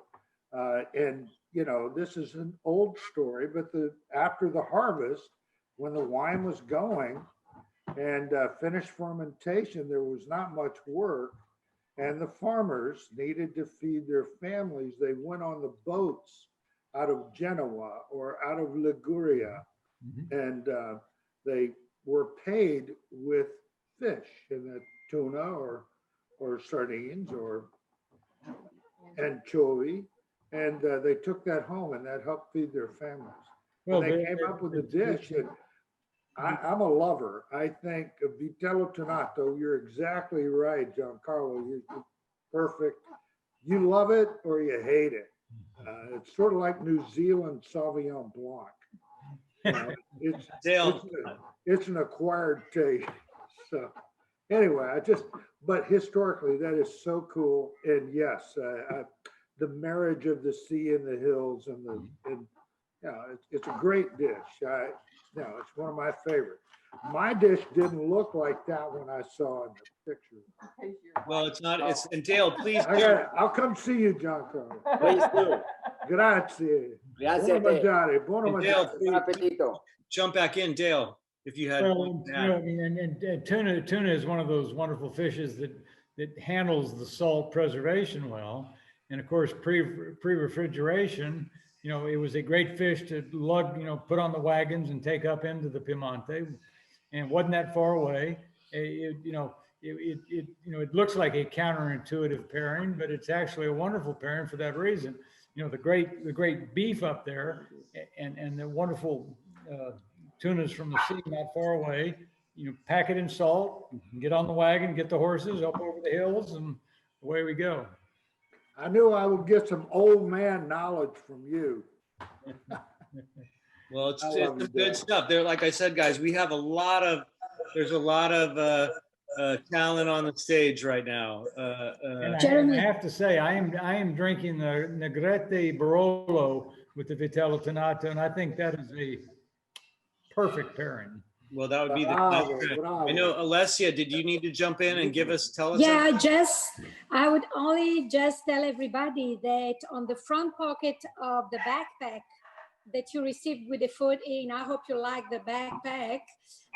On the front pocket, there is a flyer with a recipe directly from the Artusi book with the recipe that we are eating tonight. So this is a good way for you to try and cook yourself in the following days. Okay.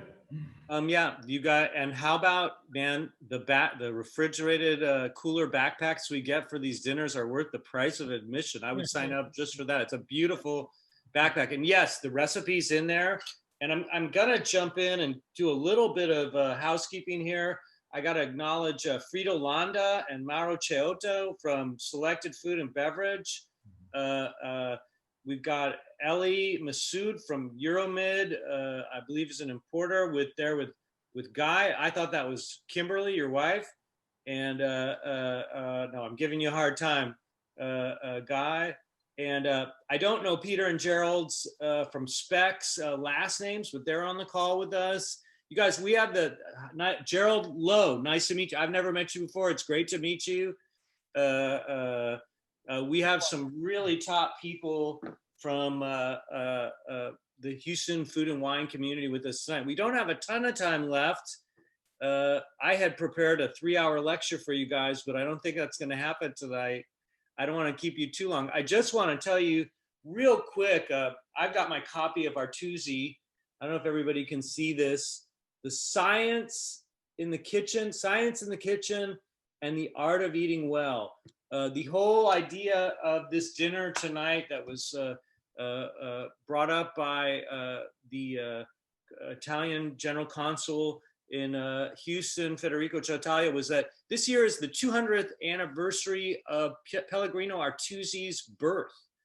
Okay, Pellegrino Artusi was a merchant and part of the landed gentry of Romagna in central Italy. And his passion in life was cooking and recipe writing. Like so many people who are passionate about, guys, don't forget to mute yourselves if you're not jumping in with a question or a comment or an impression. Like so many people who want to write about food, he was a frustrated food writer. He wasn't able, he wrote this massive cookery book that he took to every publisher in Italy. Nobody, they said to him, what good is a cookery book, right?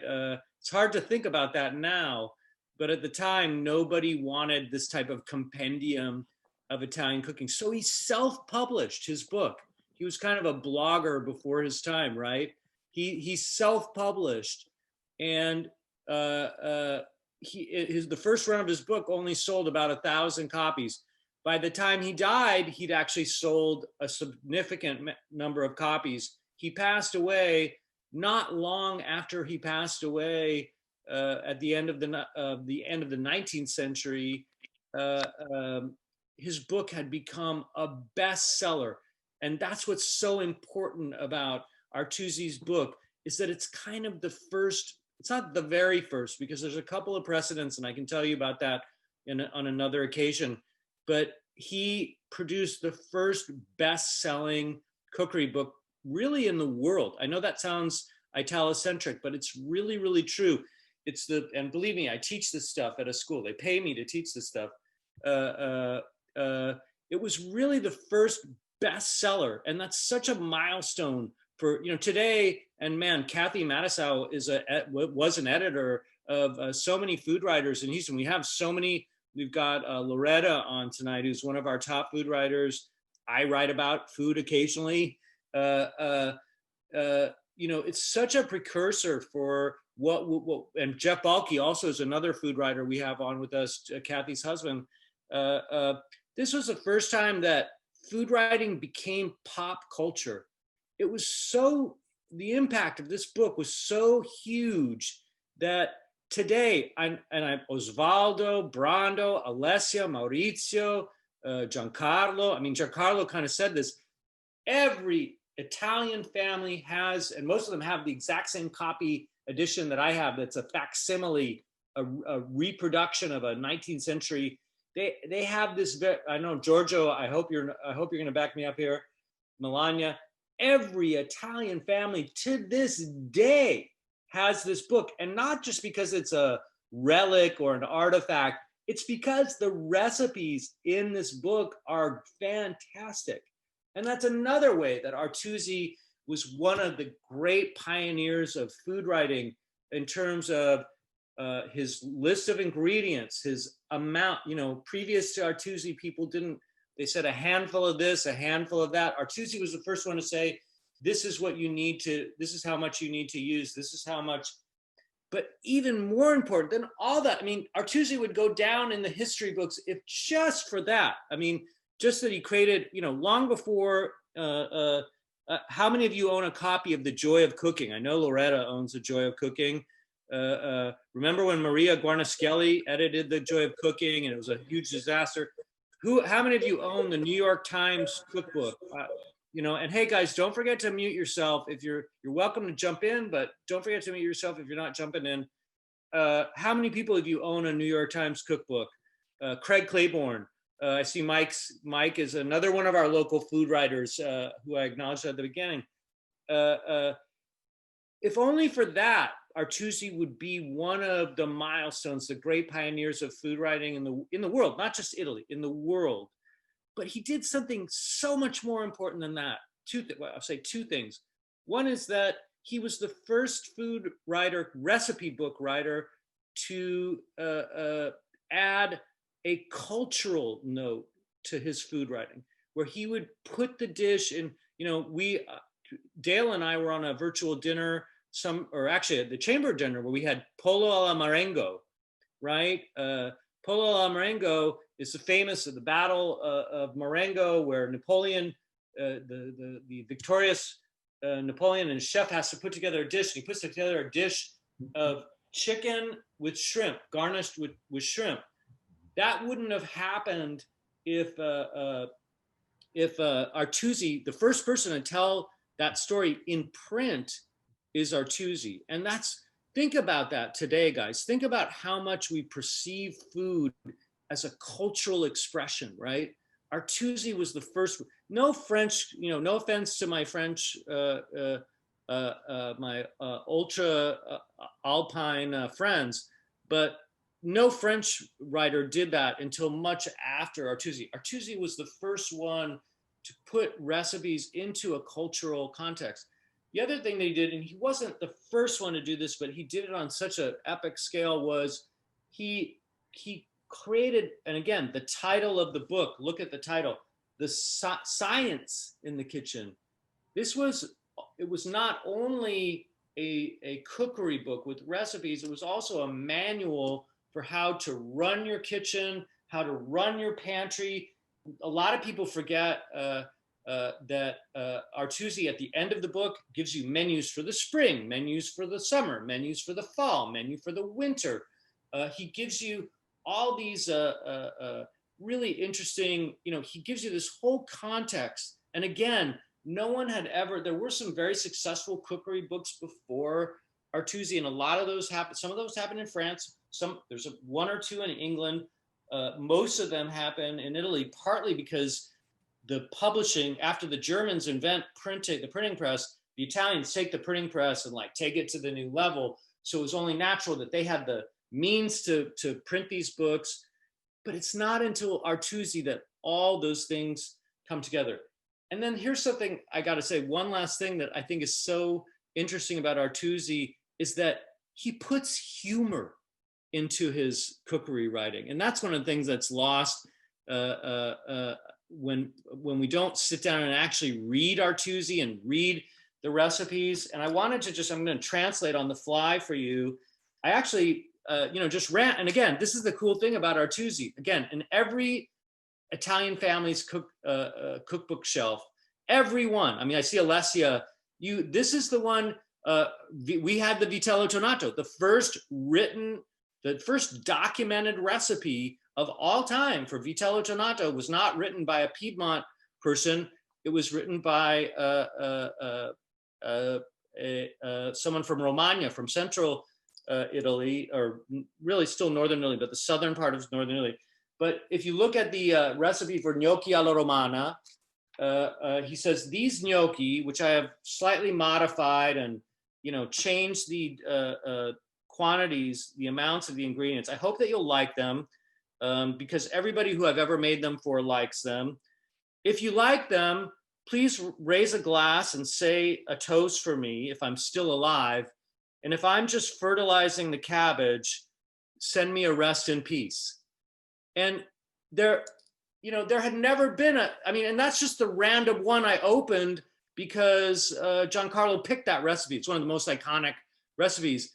When you read Artusi, there's so many cultural and entertaining moments that make, and you guys, that's more important. We live in the time of TV, food TV, right?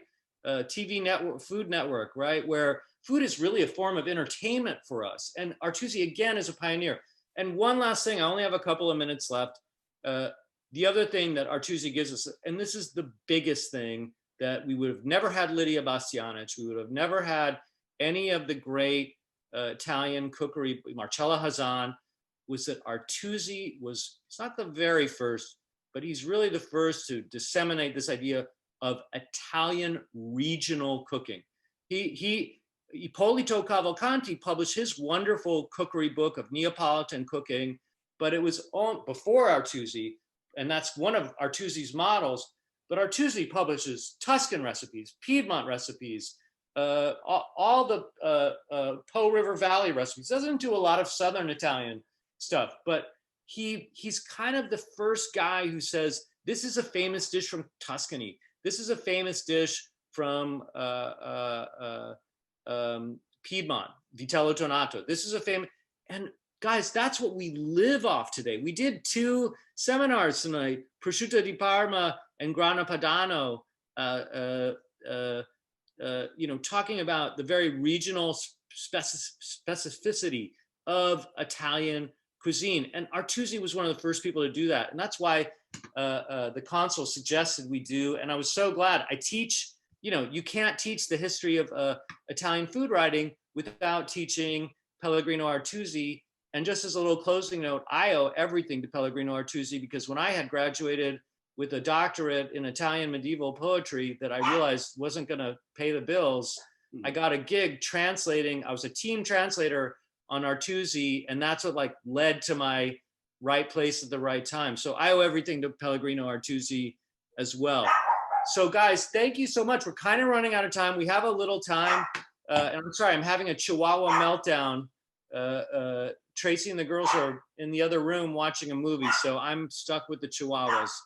What do you guys think? Fun night tonight. Cheers. I'm drinking some of the rosé. Cheers, everybody. To Pellegrino Artusi. Yeah, to Pellegrino. Well, as he says in his. Rest in peace. Exactly. Rest. That's great, right? And again, Giancarlo, you picked that because it's one of your favorite dishes from Artusi. I just opened it to that recipe. I could have opened it to a million different recipes, and there'd be a fun anecdote or humor like that, right? Yes. So cheers to Artusi, Pellegrino Artusi. Salute. Has anybody ever eaten at Artusi restaurant in New York? Maybe Kathy, when she was in graduate school. Francesco, of course. Joe Campanale, one of the most famous, one of the trend-setting Italian restaurants of New York. Maybe not right now, but when it opened, was Artusi. Joe Campanale's not in that group anymore. So guys, cheers. We don't have to go yet. We can stay on for another couple of minutes. I just wanted to throw in a little bit. Thank you to the Italian Trade Commissioner, Antonietta, for being with us. We don't have the consul with us.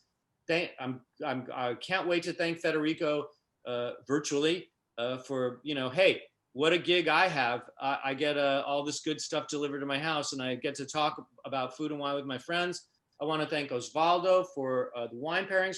I want to thank Francesco for the wonderful guys. Francesco is just one of the most fun people to dine with, to hang out with, to talk food with. I want to thank Chef Giancarlo for putting together. I mean, you really nailed it tonight, Giancarlo. The food was just, even with it being delivered, was just like fire. And of course, I got to thank Brando and Alessia and Maurizio. And lastly, from the chamber for, I don't know why they keep coming back to me for this stuff. I'm the kid in the candy store. And then Alessandra Salvatore, who coordinated everything. And man, she picks out the best packs. The price of admission was worth it just for the backpack. So we don't have to go, guys. We can hang out for a little bit.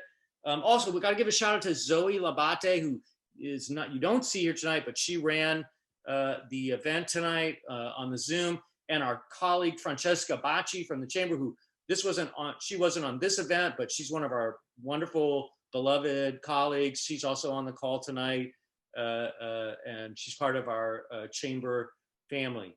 So how's everybody doing? Gotta finish the food, I guess. Yeah, the food was great. Great evening.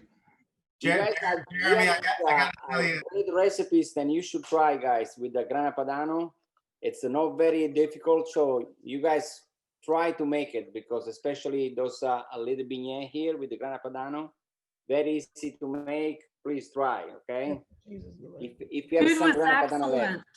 Excellent. The food was excellent. Thank you. And Bob, you want to jump in? Go ahead. Jeremy, I just got to tell you, a Chihuahua is not a very Italian dog, so maybe you really need to, rethink that. Oh, that's so not true. I know a lot of Chihuahuas in Italy. Chihuahuas are great guard dogs. They're fantastic. I concur. Speaking of Grana Padano, when you go down in the Po River Valley and you're like out there in the dark and the misty, humid. There's a ton of people who have Chihuahuas because they're great guard dogs. you know, don't try to break into my house.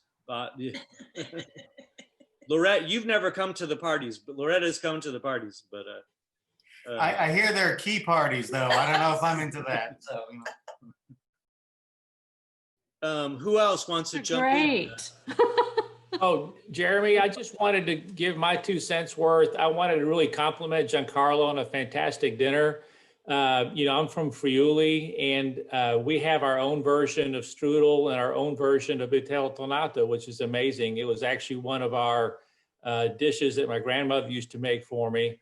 And but he did a fantastic job with the entire menu. And these dishes have nothing to do with Amalfi in the Sorrento coast. And so I think it's just a sign of what a great chef he is, that he's so versatile and excels at everything that he makes. So definitely kudos to Giancarlo. Giancarlo is, I gotta say, he's great to work with. And you know, Giancarlo's what great, oh wow, I gotta get my dog, Giancarlo. That's great. Paco, I want to show my puppy. Paco. No, you know what? You made such a good point, Giorgio. Again, going back to the regional cuisine of Pellegrino Artusi, he makes a dish from North. There's a recipe for strudel, and there's a recipe for Vitello Tornado. And I'll go back to what Giancarlo said at the very beginning, that when you go to cooking school, professional cooking school in Italy, you start with this book.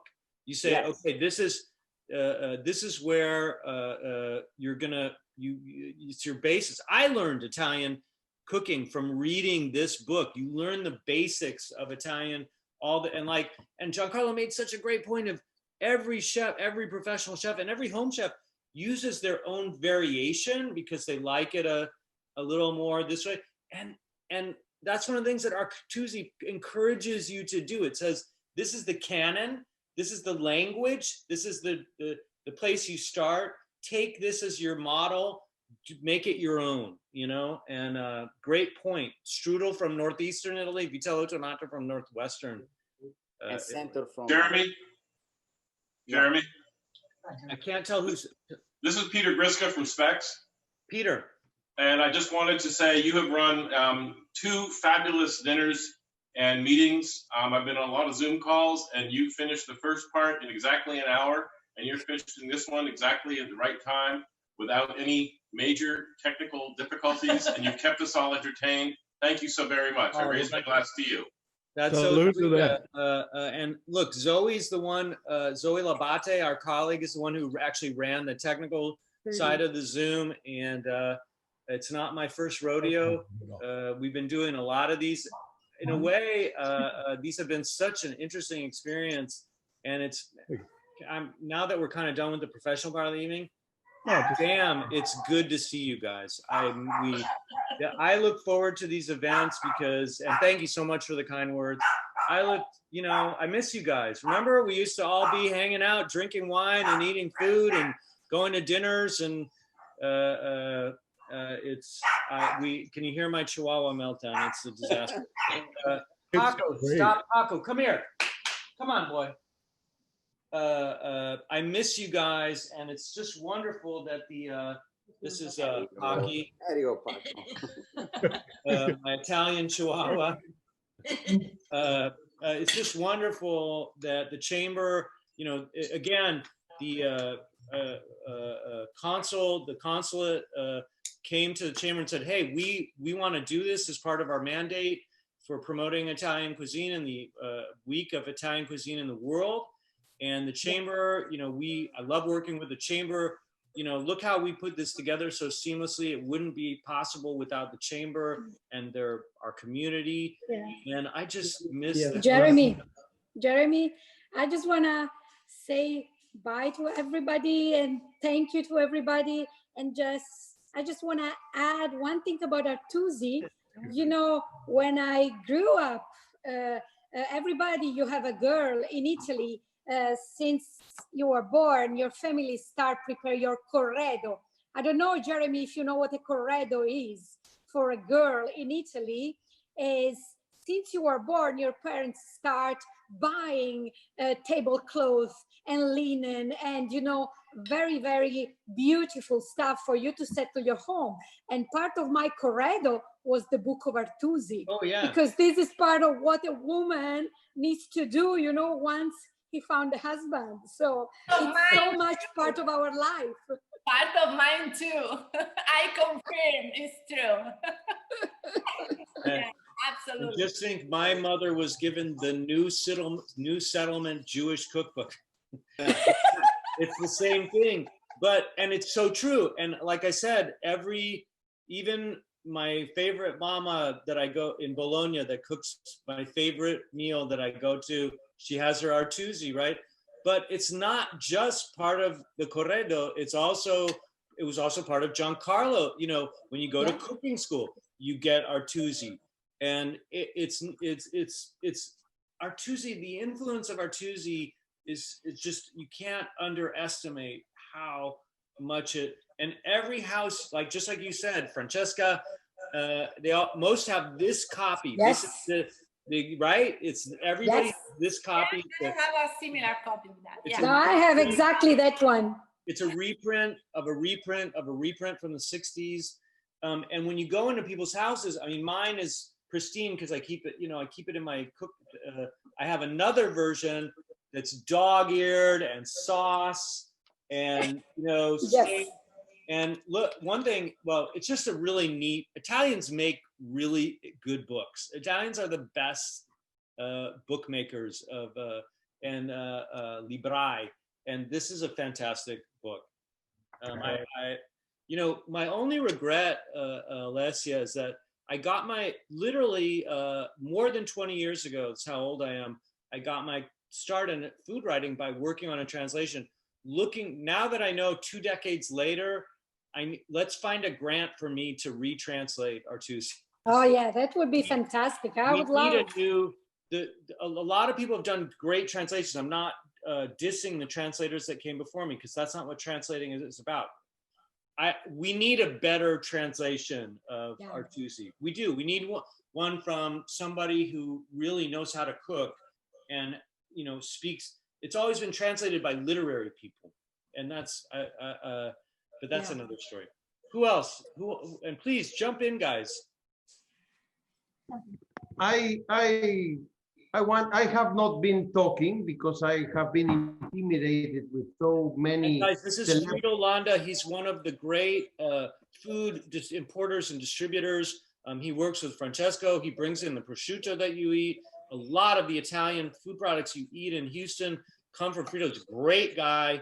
Really knows Italian food. He's kind of the guy that runs it. So Frito, please jump in.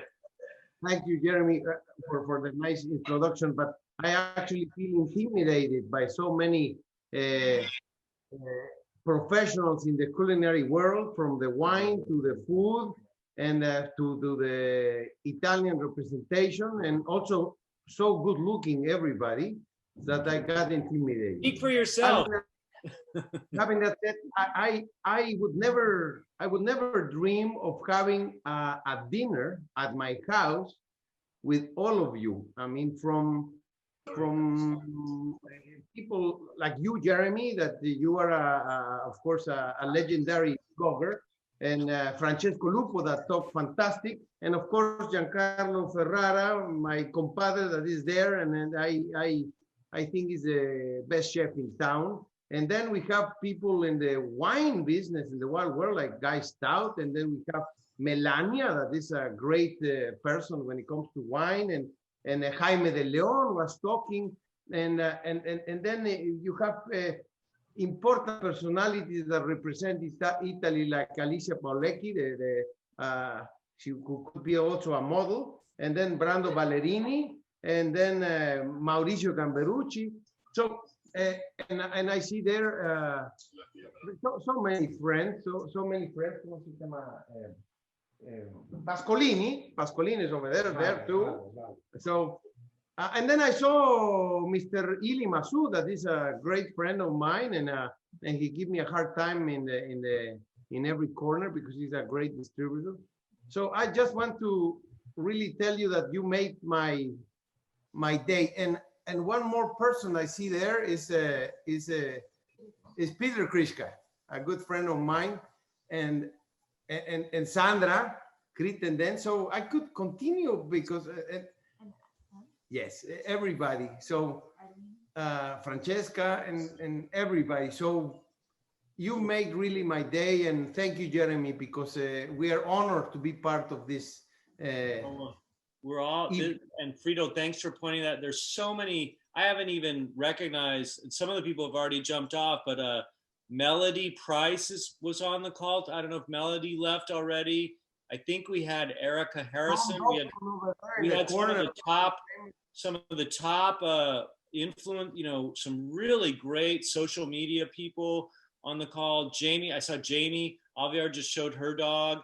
There's so many, and again, I can't see, I'm not one of the hosts of the Zoom, so I can't see all everybody, but what a great call, and what a, again, it's just great. We have Mike Rossetti's another food writer, Loretta, Bob is Jared's a music writer, Jeff Balke, we had Jeff, I don't know if we lost Jeff and Kathy, but Jeff is a food writer, a music writer, a culture writer, a sports writer. We have Dale Robertson, who's just kind of, you know, the jack of all trade. You know, Dale is just we all turn to Dale when we want to talk about wine, especially Piedmont wine, but you know, everything, and such a great guy to have dinner with. We have people from Kroger, Specs, we have Friedel, so we have Melania, so many great people on the call.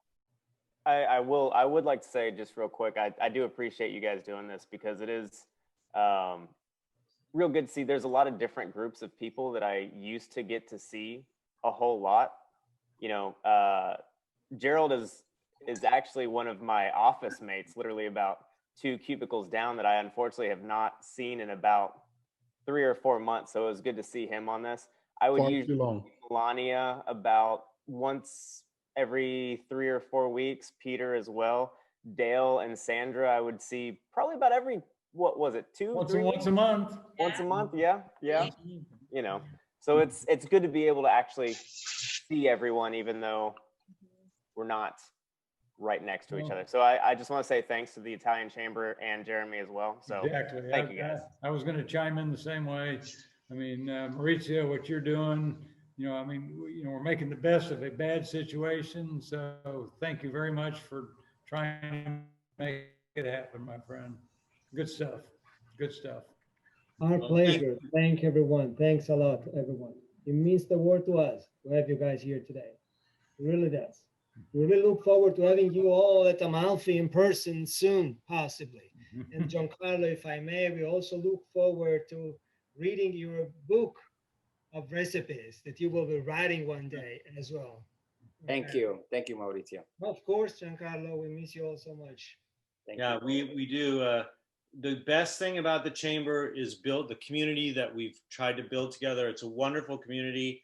Listen, guys, this was a great night.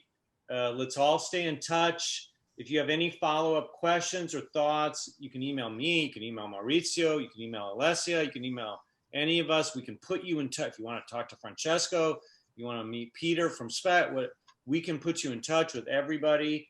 And I'll just take this opportunity to wish everybody great Thanksgiving.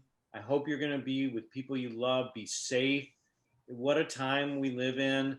I, for one, am so grateful for each and every one of you, not just for tonight, but for the community that we have, the way we've supported each other, the way we're here tonight.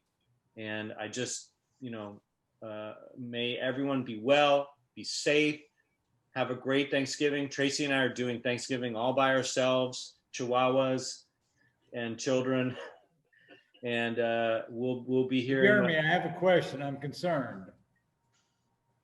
Where is Tracy? Tracy is watching a movie with the girl. This one was We've never done one of these without Tracy being beside you. I'm concerned. Tonight was a night. This was an early one, and Tracy needed to. We've had a tough week at our house. We've had a little bit of a tough week, so it just was Sunday night, and the girls need to be, you know, it just wasn't enough. Tracy's fine, the girls are Okay, fine. good. And this was when I had to do solo. All right. Thank you very much, my friend. Beautiful evening. Thanks for being here, all of Great you. to, quote unquote, see everybody, and I hope we can do this again soon, in person. Well, thank you to the console and the chamber for making this possible. Good night, guys. Stay in touch. Be in touch. Have a great Good night. Thanksgiving. Good night, everybody. Happy Thanksgiving. Ciao.